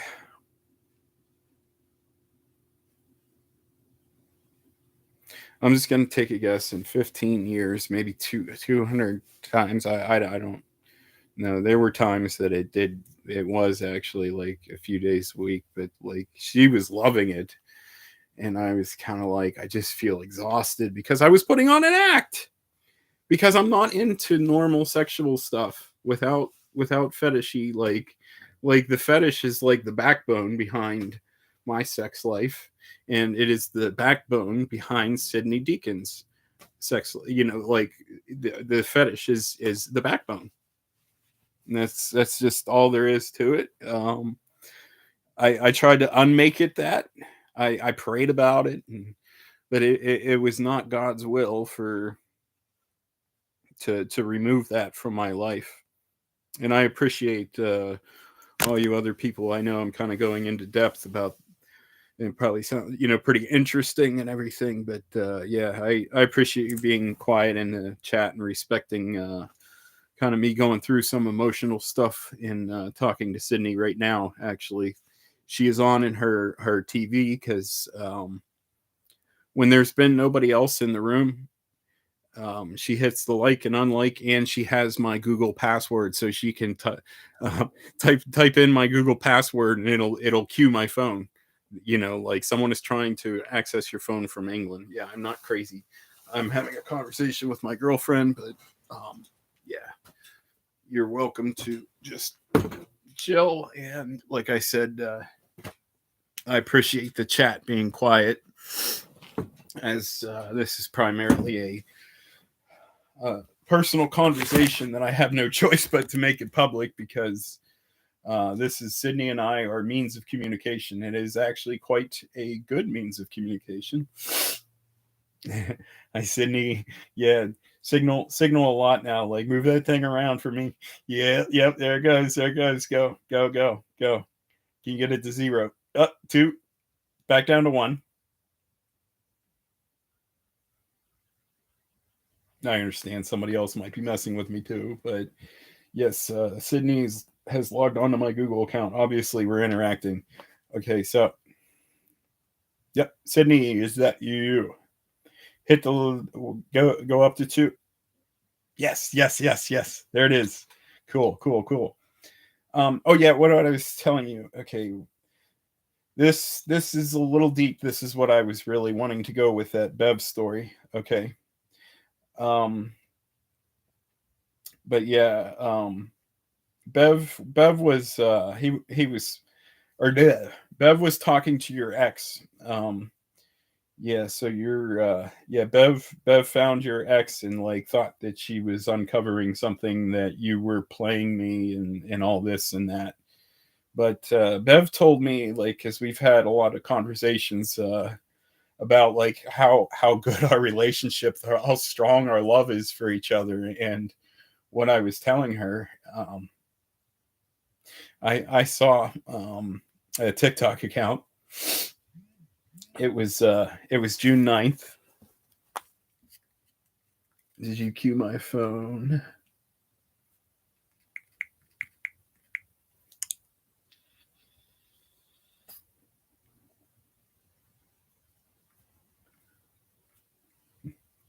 Sorry. It's so hot in the house. Like, I don't want to turn the AC on because it's loud and like, wait, I can't hear you. Anyway, I'm not listening to anything. So, but I don't want it to hinder you hearing me though. So I don't really want to run it.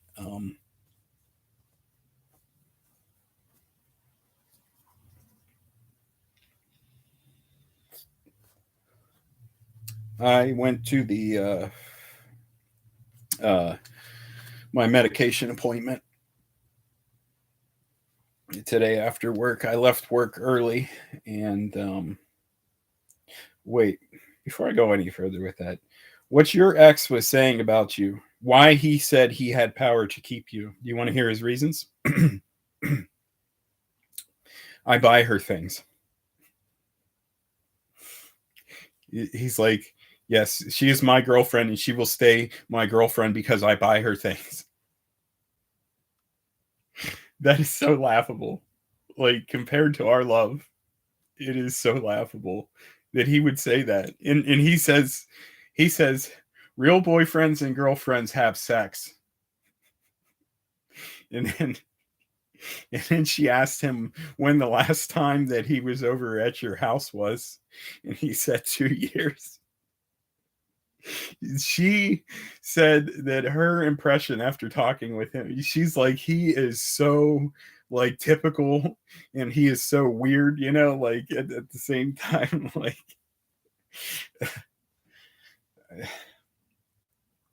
do I feel threatened by a person like that a person like that could ever get in the way, or that anyone could ever get in the way of our relationship.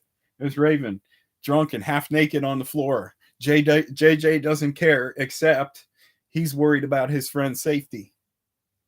That's what I looked at Raven.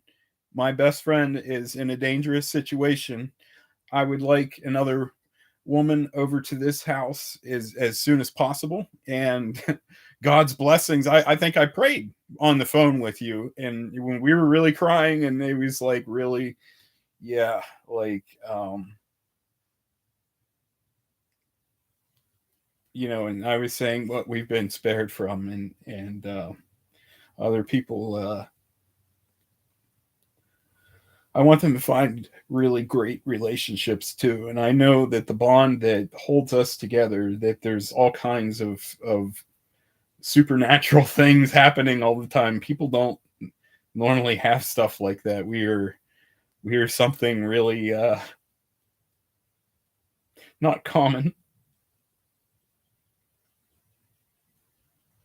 When I get most desperate, you've signaled me on with a Google account, and I wasn't even queuing you on YouTube or anything. But in my head, I cried out in my sleep, and you answered. Happened like 2 or 3 times. And in the numbers today, like we were getting through that like nothing. Oh my God, it was like when we have these miracles, like, gosh, it's so stirring to the soul. I've never been in a relationship that you feel something like that. I mean, that's crazy. That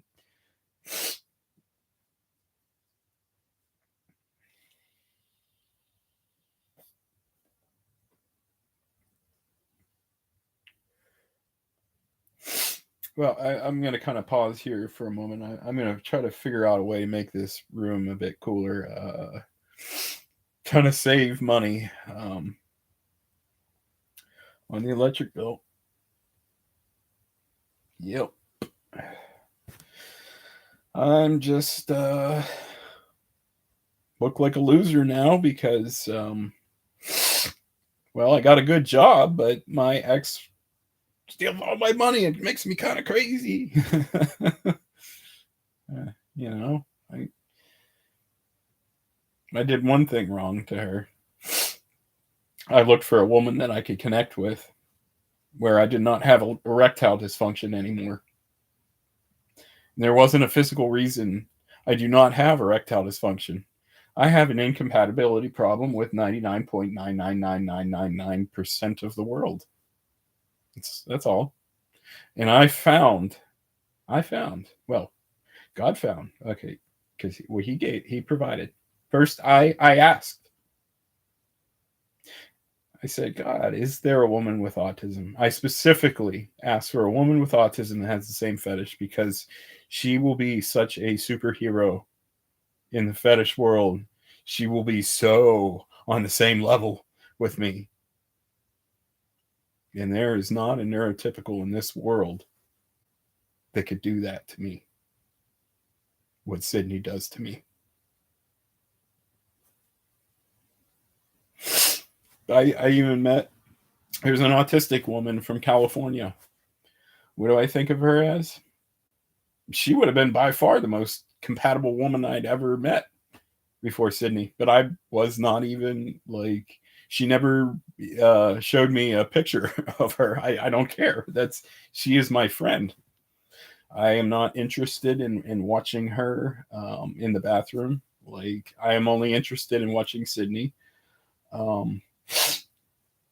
I crave new content, and that makes me go on to this vid, and I hate that I ever do that. But it's like excitement over seeing some new video, and usually it's some voyeuristic scene where you can't even see the woman's face and you're listening, and it's, yeah. So I, you know, keep it to that. And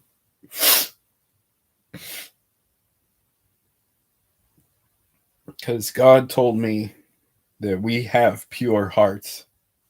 Our bodies have sin, our souls have sin, but our hearts, Sydnee, you and me. He told me that our hearts are pure, and that's why he's going to use us for this great purpose. And it is personal between us. You know what I speak of, and I think it's a ways down the road that, and I pray that it is, because I just want you over here, and we are going to have the greatest sex, the greatest vacations, the greatest home time, like the greatest, like, sleep, like being completely contented in life. My entire life, I have cringed my toes. Something's wrong. And it got worse, actually, when Sydnee and I got separated and I suffered. And then people say time heals, and it kept getting worse and worse and worse and worse and worse until one day my mind and her mind just crossed over. And then we started doing crazy, like, inexplicable things, and I was giving her encouragement for future events in her life that I had foreknowledge of, and these things don't happen in normal relationships. I've been through a lot, and I tell people, like, if I want to, like, go to the crisis center for a weekend, I'm there for my nerves, man. I've been through so much. Like, if I'm crazy, it's because I've been driven crazy by the wildest things that God has put me through in my life have affected my life. And whoever is the other person in this room right now, other than Sydnee, you can look at me right in the eye and I'm telling the truth about these things, because I was just talking away when you came in the room, and the things I've seen, they were so good. But like that, like, after the experience, and not to be able to have, like, be able to know things that were just, like, really crazy, like it was like coming back down to earth. And it was like a letdown, but then it was almost like overwhelming, because, like, I had some kind of, like, miracle that God gave me energy, that, like, where I was, like, flying around, like I was walking so fast, like it was like the craziest power walking you can ever imagine. I couldn't help but move my legs like that, and my eyes were darting person to person to person to person. And then if somebody asked a question, I knew exactly how to deal with that person emotionally, because there was a voice in my mind, God telling me, this person needs reassurance that upper level management, if they are notified, you cannot be held accountable once they make a decision, as long as you listen to their decision and do it.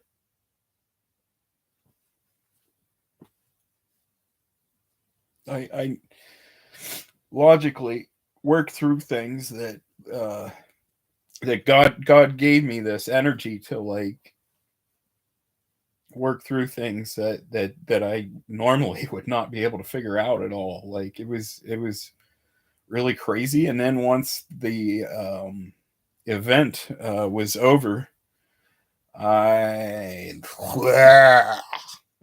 pretty much collapsed. I could not concentrate. I would pick a part up, look at it, look at my measurement devices, look back at the part. Like, I was acting like a complete brain gone to mush. I couldn't walk in a building and know, like, when I come in the door, when I go to exit that building, I have no idea what door I came in. It was, but yes, Sydnee, hit the like for me right now, if you are the one still in this room, because I want you here alone with me, baby, because I want to poo for you and you alone. But these other people, I'm trying to help other people connect and stuff, so I've put videos out and kind of addressed some other people Sydney, is that you that just came back? Please hit the like button. Move that either up or down, whichever way it goes.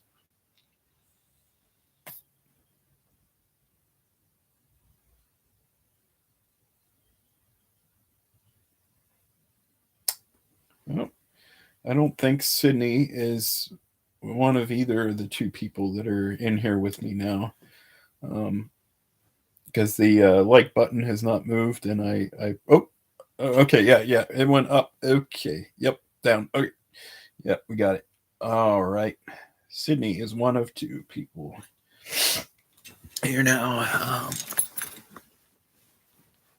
But yeah, Sydney, check for a sleep setting on your TV, because if you set a sleep setting, then you can go to sleep to watching me sleep, or we actually sleep similar hours because I'm an early first shift now, and I feel like we're connecting in dreams. Like, I don't know where we go or what's going on. I'm sure you probably have memory of it, but I feel like I've been there with you, where like, and I didn't want to wake up.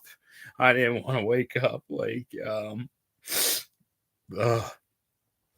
cursed be the morning, you know. Oh God, I don't know. We went somewhere, and we were deep in each other's minds, and yeah. So, about when you will be going to sleep, I will be going to sleep and laying my head down with the screen on.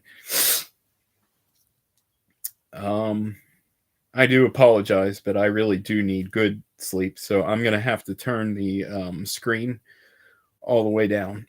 But you will hear my fan in the background, and you will hear me breathing. So, like, if you set your TV to sleep in 3 hours, like if you wake up after like 1 hour, you got to take a wee, like, yeah, it's dark in my room, but you can hear me breathing, and you can hear my fan. Like, I'm going to leave the live stream on. But yeah, I'm wondering if there's some kind of setting. I don't know. What I'll probably do, if I wake up and it says 0 people in the room, then I'll just end the stream then. But I'm gonna sleep with I'm gonna go to sleep with the stream on. It will not end. But I know at some point you're going to be talking with your mother, and I want you to be very careful, because this is a pretty good means of communication there, Sydney. Hit the like button if you say this is pretty good. Getting to hear my JJ's voice, see my JJ, like, hit that like button.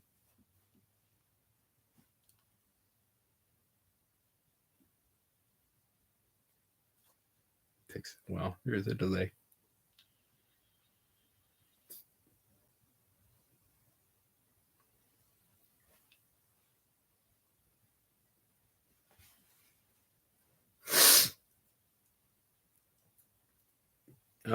Perhaps Sydney is not one of two people in the room right now. I know she's come in and out. I've had 0 people in the room at a few points. Oh, Sydney. Okay, that you. Oh, my head hurts so bad when I cough. I know. Once we are together, I can easily cope with a like a nicotine drawdown plan, but my vices, the vaping, the weed. When I'm going through all this emotional upset that I'm going through now, like, I smoke quite a bit of weed tonight. Like, it doesn't make me weird or anything. I'm perfectly functional still on it, and it makes the depression a little better. But when Sydney and I are on live video call, like, yeah, there's no depression going on in JJ. Like, not at all. Like,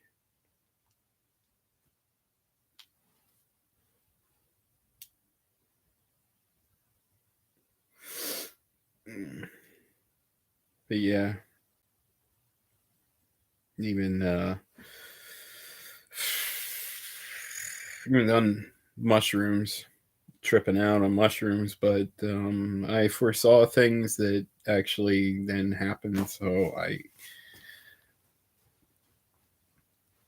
I mean, couldn't God use something in his creation to help basically our problem of why we don't communicate with God well is partially the calcification of our brains. When Adam and Eve were created, they perfectly communicated with God. We are designed for that. Like, and the evidence is all around you, and that most people that bump into each other every day don't make the kind of connection where they can talk to each other through each other's heads, through their minds. Telepathic communication is not all that common. Sydney and I have a lot of potential in it. Yeah, because crazy thing. I guess you can practice doing that in certain ways, but the more you take your mind off of logical things, what would I logically choose here? Well, that's exactly the wrong choice. Google notification. Which of the three numbers is it? Well, logically, the number 25. She's 25 years old. Like, so, like, I'm going to pick 25. Wrong. But then I looked at Sydney on this screen, and we did it 3 or 4 times in a row. That we picked 1 out of 3 correctly, like 3 or 4 times in a row. Now, in this process, if you miss it on the first try, then that's it. It says you guessed wrong, and you're done. Okay, but however, if you guess it correct, which is not super hard, that you could guess 1 out of 3, but then you got to do it again, and then again, and then I think it was 1 more time. And we went boom, boom, boom, boom, and we hit the numbers. I don't know where Sydney is able to go in my Google account. I hope you have unlocked the core of some, like, my massive collection that I have recorded for women that were not deserving of how devoted I was to, and well, how devoted I am to recording. I'm having difficulty like, I want to send to Sydney's messenger like videos, like totally exposing whatever I want, because it's just she and I, but I'm having difficulty making a video like that right now because I end up crying and like getting all like really upset. But perhaps since we have this now, and I know you can see me because you keep messing around with the like button when there are it's just us in the room or somebody else. You people other than Arsenic Angel have been really, really polite, and I really appreciate that.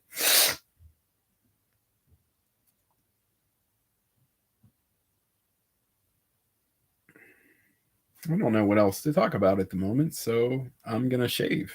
Want to watch? Try to get a little stuff done. I'm completely not thinking about like. Oh, I still need to get that power cord. Yeah, this is what the weed kind of makes me struggle with. Like, I guess I went out there and I never got the power cord that I need for the computer. Don't worry, Sydney. The battery's not gonna run out. I promise. This thing is going to be on for a long time, okay? And I got a fart, babe.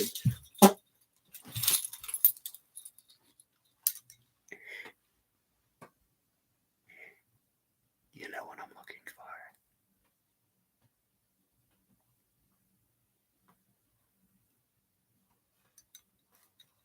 Hit that like. Only my love. Hit that like.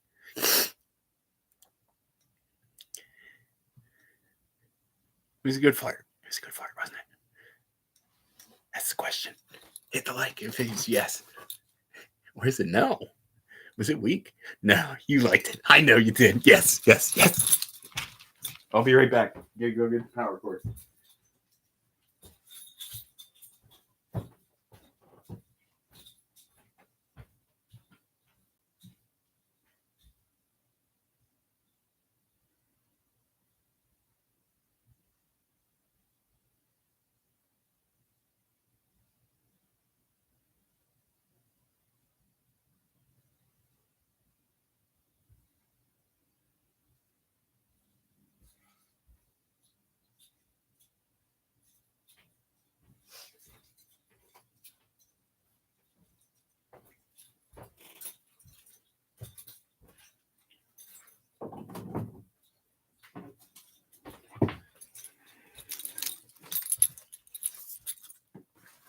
Alrighty. Nice. Just you and me, I bet. Because you're not going anywhere because I think your mother went to bed. It's pretty late, yeah. I'm going to be going to bed like same time as you. I have to be in at work at 5 a.m. And I think that my work hours are going to be really good for our sleep schedule at home. I think you're liking this. Yes, I am. Like, I'm really, really, really like, I'm like nesting, like, yeah, like trying to get everything ready, like the routines that I think that are going to be like best for you and stuff. And how can I set the house up that you're going to be the most stress free, like to have that personal Eden baby. Like, we are going to make this place like, yeah, it's a trailer. I live in a trailer park and my hair is a mess and things are going to get better. Either we'll turn this place into the ultimate love shack, or we'll have we'll move to a place that's nice, like for us. And I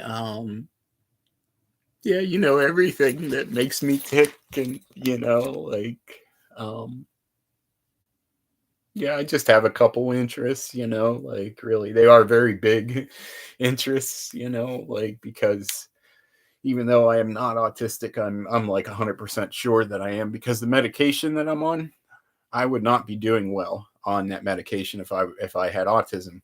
So apparently I was chemically tested for autism and it is negative.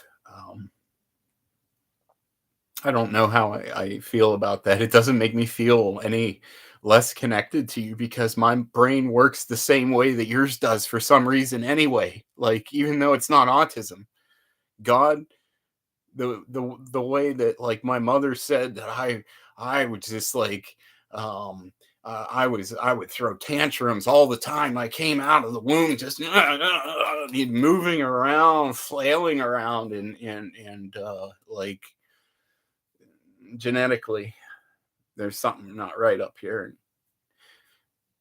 How do you put a diagnosis on something actually that is like just the way the genetics mixed, that,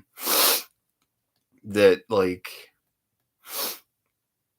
it doesn't actually fit into any category. I have incredible concentration if it's something of great interest, like, yeah, I don't think that fits in with someone with ADD. Kind of goes, well, I do that in a certain way. But yeah, you know what else? I'm gonna get a Tylenol real quick. Come with me. Ultimately, I'm here to shave. I still remember the mission.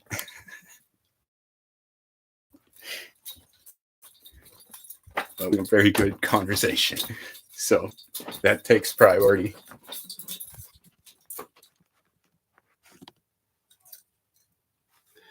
I wonder.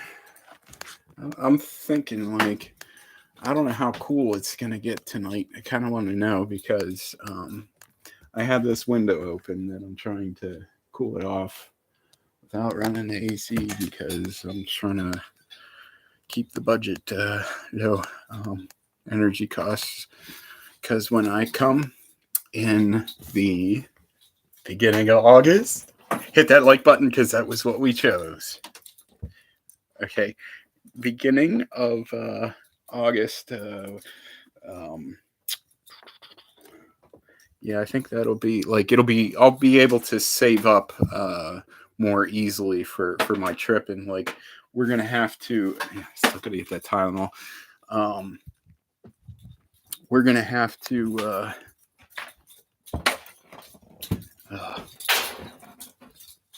I apologize, I don't feel well. Like,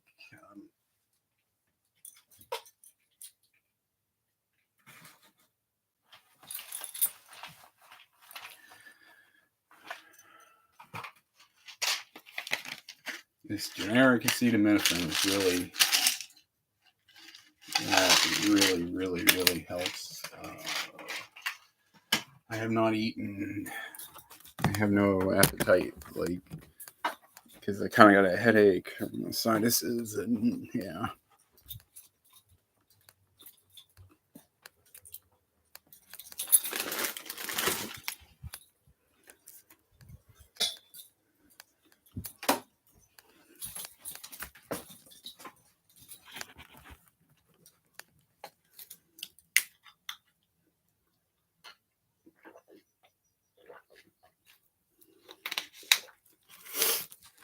All right, let me go shave. I think I'm gonna go to bed pretty soon because, you know what? I'm gonna poo before I go to bed. I'm gonna shave and I'm gonna poo. Like, I don't know why I have not pooed in like quite a while, and I've been like my farts like really smell like rank. I think actually that at any point, even though I don't really have an urge, I have a really good load in me. I think that we might have to sit a little bit patiently for. Yeah, I think it's gonna. I haven't gone this long without going in quite a while, and I can feel that it's not backed up. I'm actually going to be at least later in the dump. It'll be kind of wet. I can tell. Like I can feel it. It'll be sloppy in the end.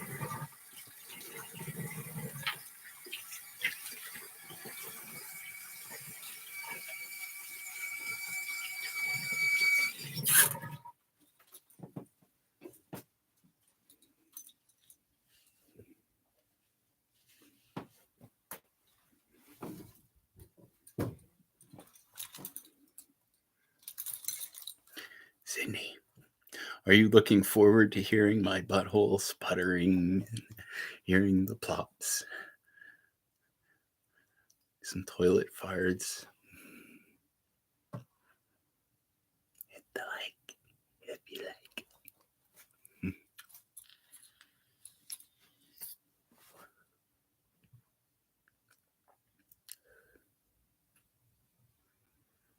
Yeah. And it's just the two of us. And we are going for a poo.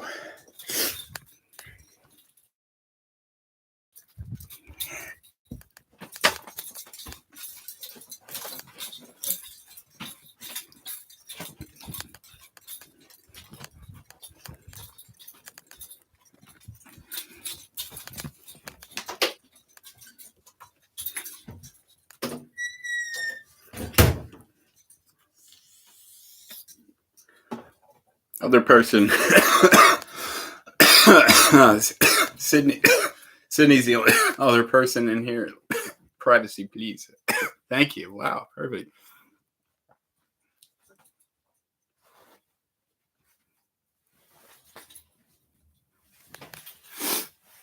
And now it's just you and me.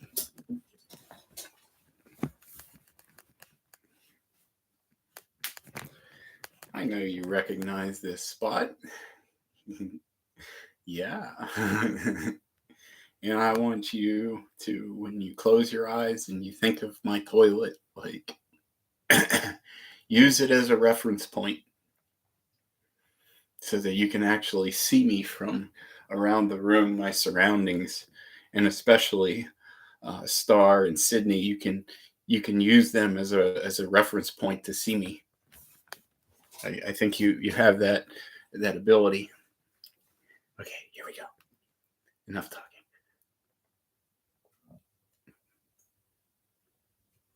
My chest is rumbly too. Hopefully it won't like drown out any good noises. You know how when you get congested, yeah. Yeah, this.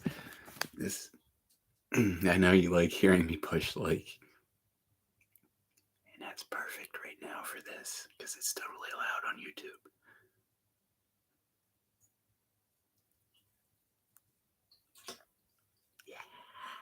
I was afraid it was going to be too big, that it was going to be like almost silent.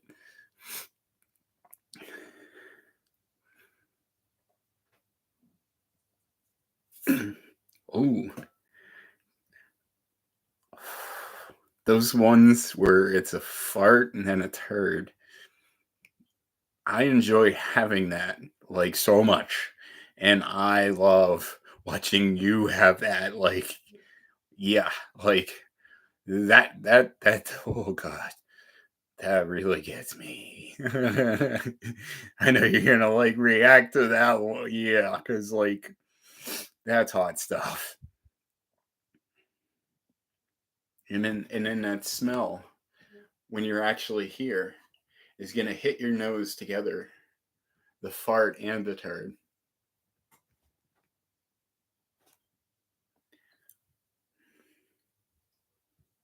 Those are gonna be the best.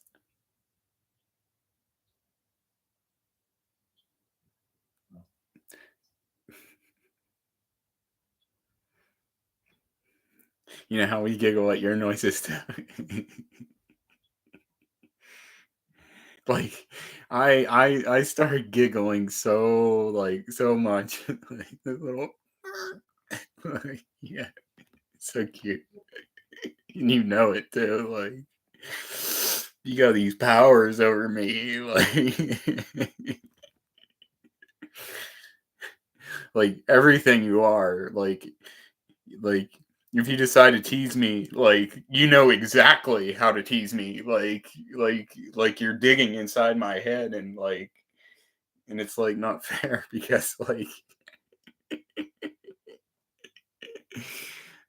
if like say sucking me off and then stop, you would know exactly when to stop. Like I know, like yeah,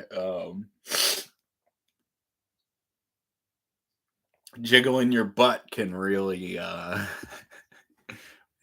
I'm sure like everything you do, you already know what to do, and like that has been one of the most amazing things.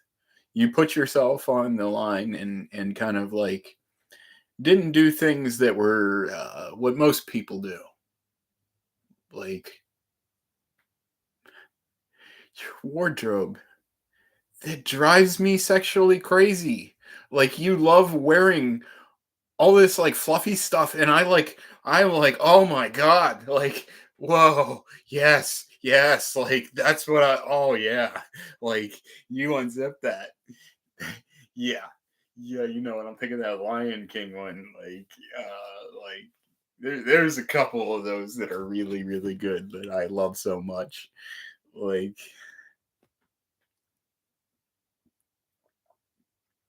I think it was pretty much just all one pretty big turd, and I have to be careful not to accidentally expose myself. Yeah, it feels wrong to flip the screen around on you. No, I suppose I could. You'll just see my legs. That's good.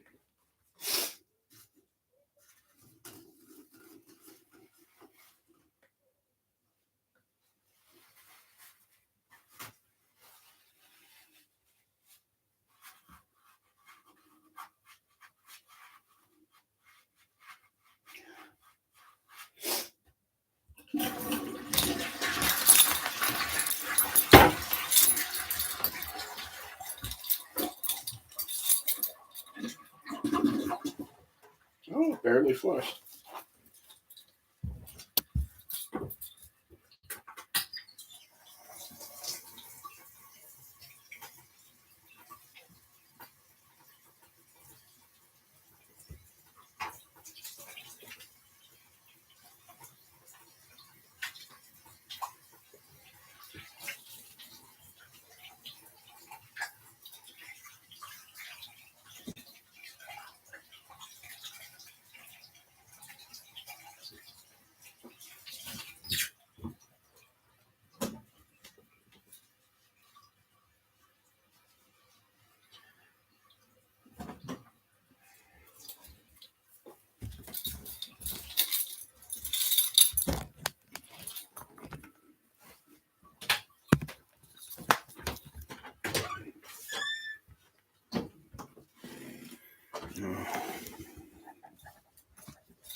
I do not feel very good.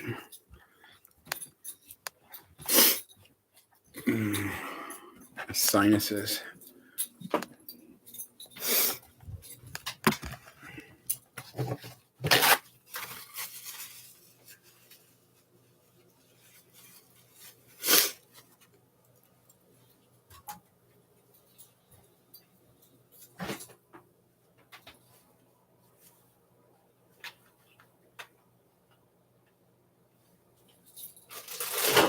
Oh, Sydney. I think that I could get one of these down. These are homemade blueberry muffins. They are wheat-free. They are not gluten-free. These are made with rye flour. And I can eat rye flour. And I love stuff made with rye flour and barley. It's not a gluten issue, but a wheat issue. So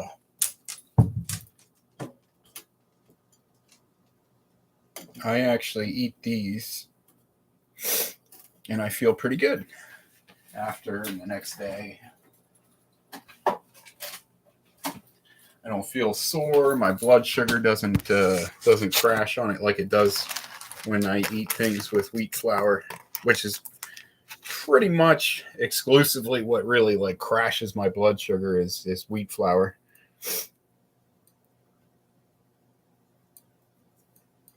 But barley and rye, I don't get that at all. Even gluten-free flour, actually, that will crash my blood sugar sometimes. Because it's a simple carbohydrate, but when you're eating barley and rye, those of us with this fetish, we want to have good fiber intake. And being that I'm someone who doesn't metabolize wheat well, I just avoid that one, and I'll eat some stuff with rye flour. Yummy.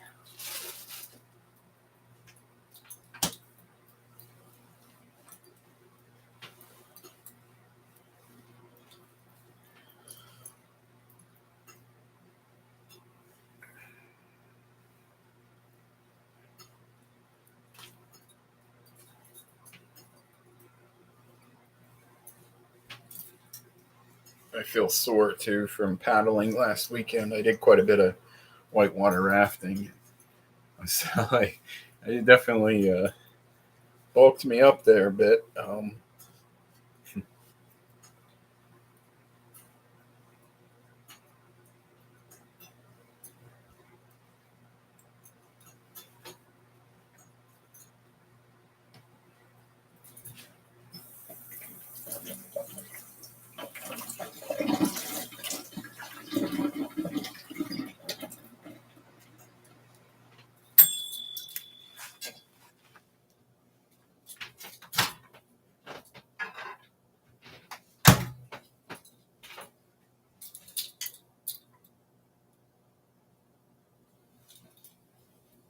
Too hot.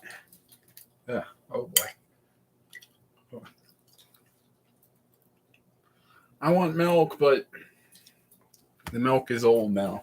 Tomorrow is the day that I pick up milk, so it's like the end of this milk, and it went bad like a day or two ago. So I don't think this is at all. Yeah, it smells off.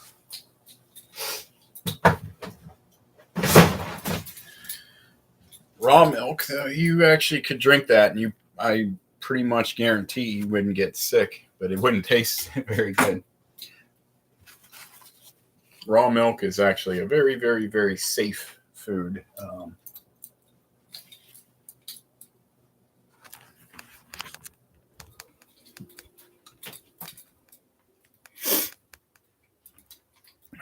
Okay. Screw shaving. Like, I need to be getting to bed because I'm sick and it's 80 in here. I don't know whether to leave this window open or closed. I I better check on the weather tonight and to do the most energy efficient thing. 1 second. I gotta find my phone.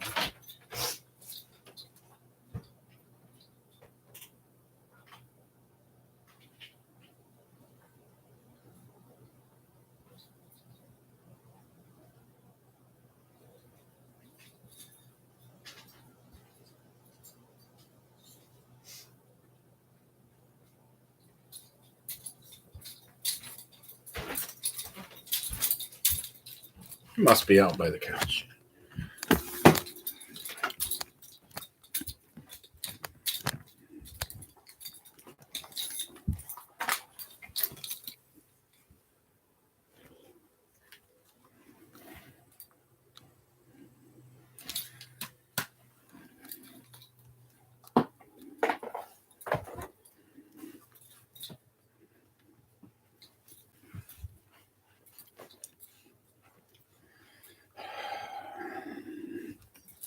Where in the heck could that phone be?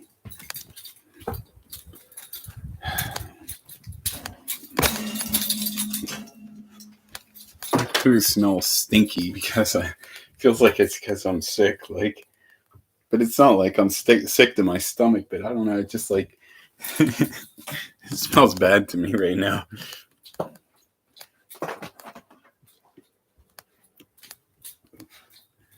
Neighbors, my God. Like, I always like forget I got my window open totally, and like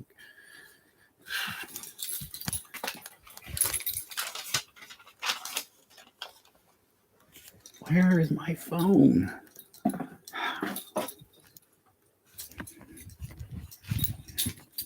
Oh, it's my passport. It's my passport.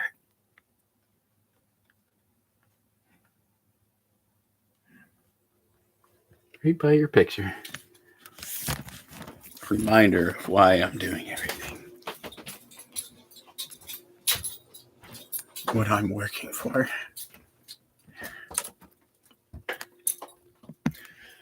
Greatest gift.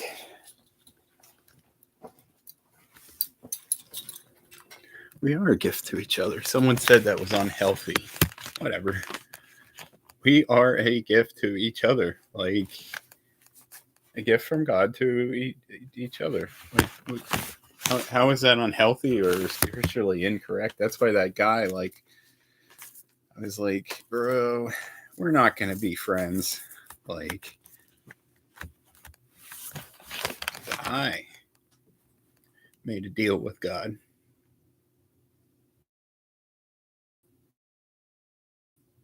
That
right back.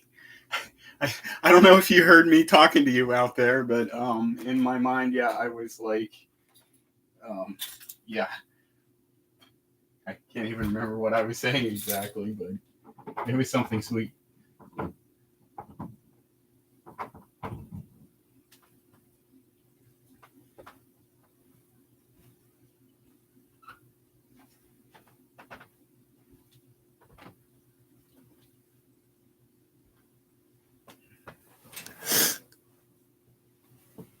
Okay. Right now, I'm going to make sure my screen is all the way up on brightness so you can see me. But I am getting ready for bed. And I know it's about time for you to start winding down too. So, if you have not done so already, I'm sure that your TV has a sleep setting. Set it for 3 hours or whatever, and then I'm just gonna leave the live stream on. And if I see that you're still there, I will keep it on. If I wake up and you're still there, those are special moments.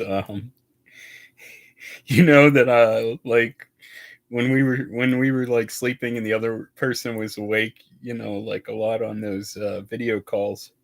Um, I would just roll over and just say something really sweet to you, like the moment that my eyes, open, you're there, and I am so happy, and I just say something like, God, it's like waking up and like your angel miracle is right there, and like, God. It's such a powerful thing, Yeah,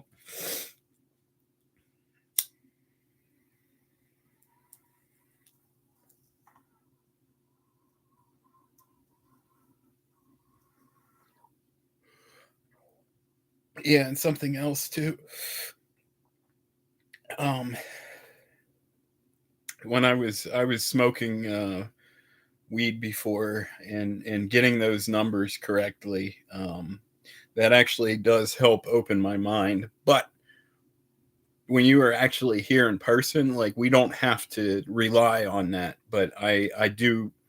It seems like I instinctively know what to do, like chemically to basically clear my mind so that I can work on issues with you telepathically, like, and yeah, I've given you encouragement of times and had the right words and everything, and where, like, I was going through this scenario in my head, and then it really happened, like, and so, like, it was like rehearsed, and I knew what to tell you because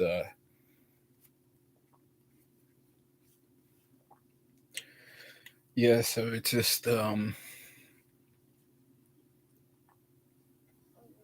been responsible about it, the weed, since coming on to first shift. That really has helped, because basically when we are really reduced to, like, communication wise, like I said, to increase my um, communication with you, to smoke some weed, it helps that happen.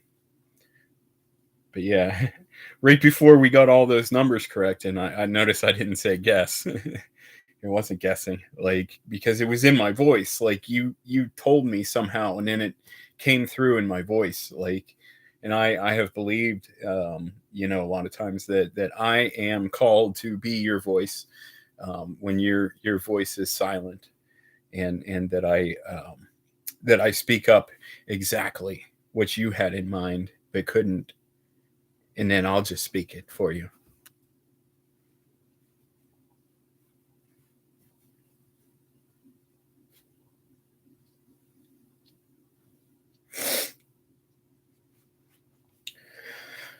But yeah, I will literally eat your anxiety, and I will absorb it and deal with it. And I have an incredible capacity to deal with anxiety. I don't know why I come like hardwired that way. Like I get really worked up, but people that have they have emotional health, they do cry. They are the people who cry and don't avoid it. Because when you bottle it up, it gets worse and worse and worse and worse. But if I'm able, well, actually, what I can do is absorb your anxiety and then cry over it, express it, and basically suffer so that I can make you completely relaxed to be able to heal people. And I'm gonna say that here because I see we're the only ones here, and that's a really intimate secret that somewhere down the road that I don't think soon.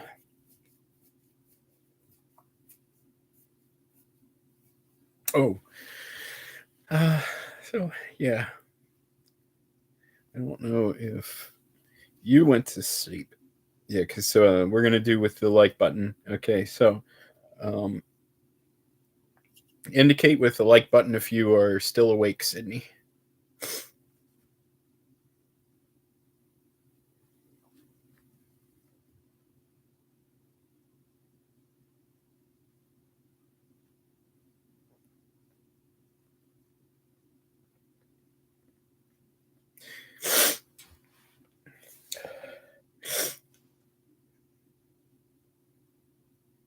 If you are not, Sydney, hit the like button right now.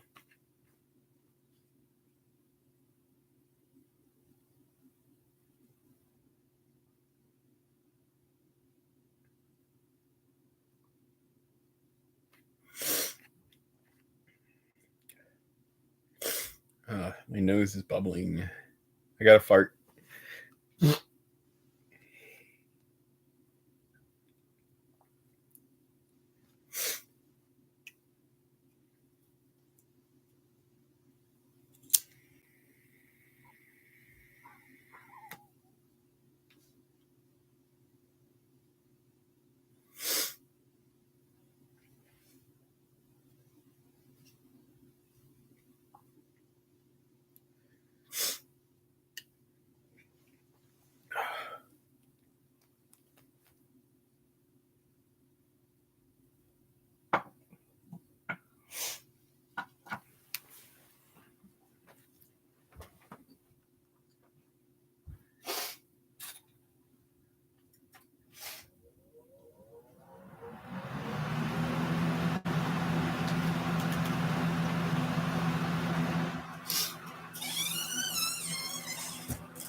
I am naked, but it is not against YouTube rules because you are also naked sometimes when you are taking a poo.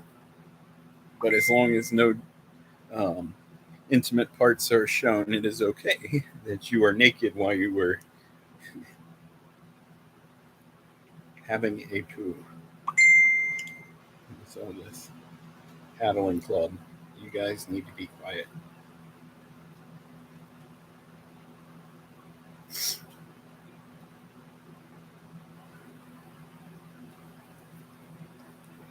Sydney, I'm gonna do this every chance that I get. Okay, like now that we got this figured out, like yeah, awesome.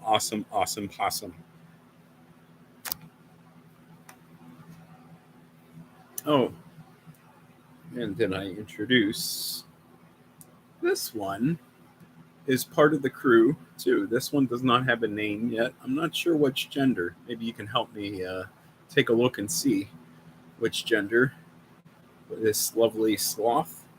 Because this lovely sloth was going to go into the box that I was going to mail to England, which had all kinds of cute stuff in it, a fart shirt, and yeah, the sloth is telling you about it tonight. Because, yeah, actually, this is one of the crew. It's one of the crew. This is definitely one of the crew. Because this sloth was packed in with Sydnee. Yep, I had dolphin Sydnee, whom I'd cuddled for a couple of weeks, and then I was going to mail her to you so that you could smell my scent and be comforted by having this stuffed animal that we have both cuddled. It's just a really, really special thing. So why do I think that I get to keep you? Why do I think that I get to keep you to be my girlfriend? Because I do thoughtful things for you.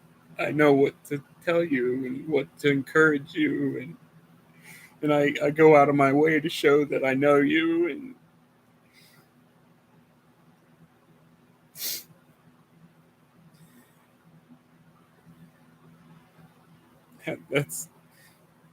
that's what our relationship looks like inside. It's about knowing each other so intimately and looking in the mirror, basically looking at each other, and then that is a human being that has been created the opposite sex, which is the only sex that I like. I'm extremely straight. I have absolutely no interest in guys. And Sydnee, if you saw like the search for like guy pooping on YouTube, what I used to do, I used to try to pluck women commenters on some other guy's YouTube channel, like where he's like gay and he's not even answering her, and she was like really interested. Like, yeah, I would go on to videos like that, and or wherever the conversations were, interesting conversations were happening, and because I've always been intellectually curious about our fetish too and how it works.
I don't know.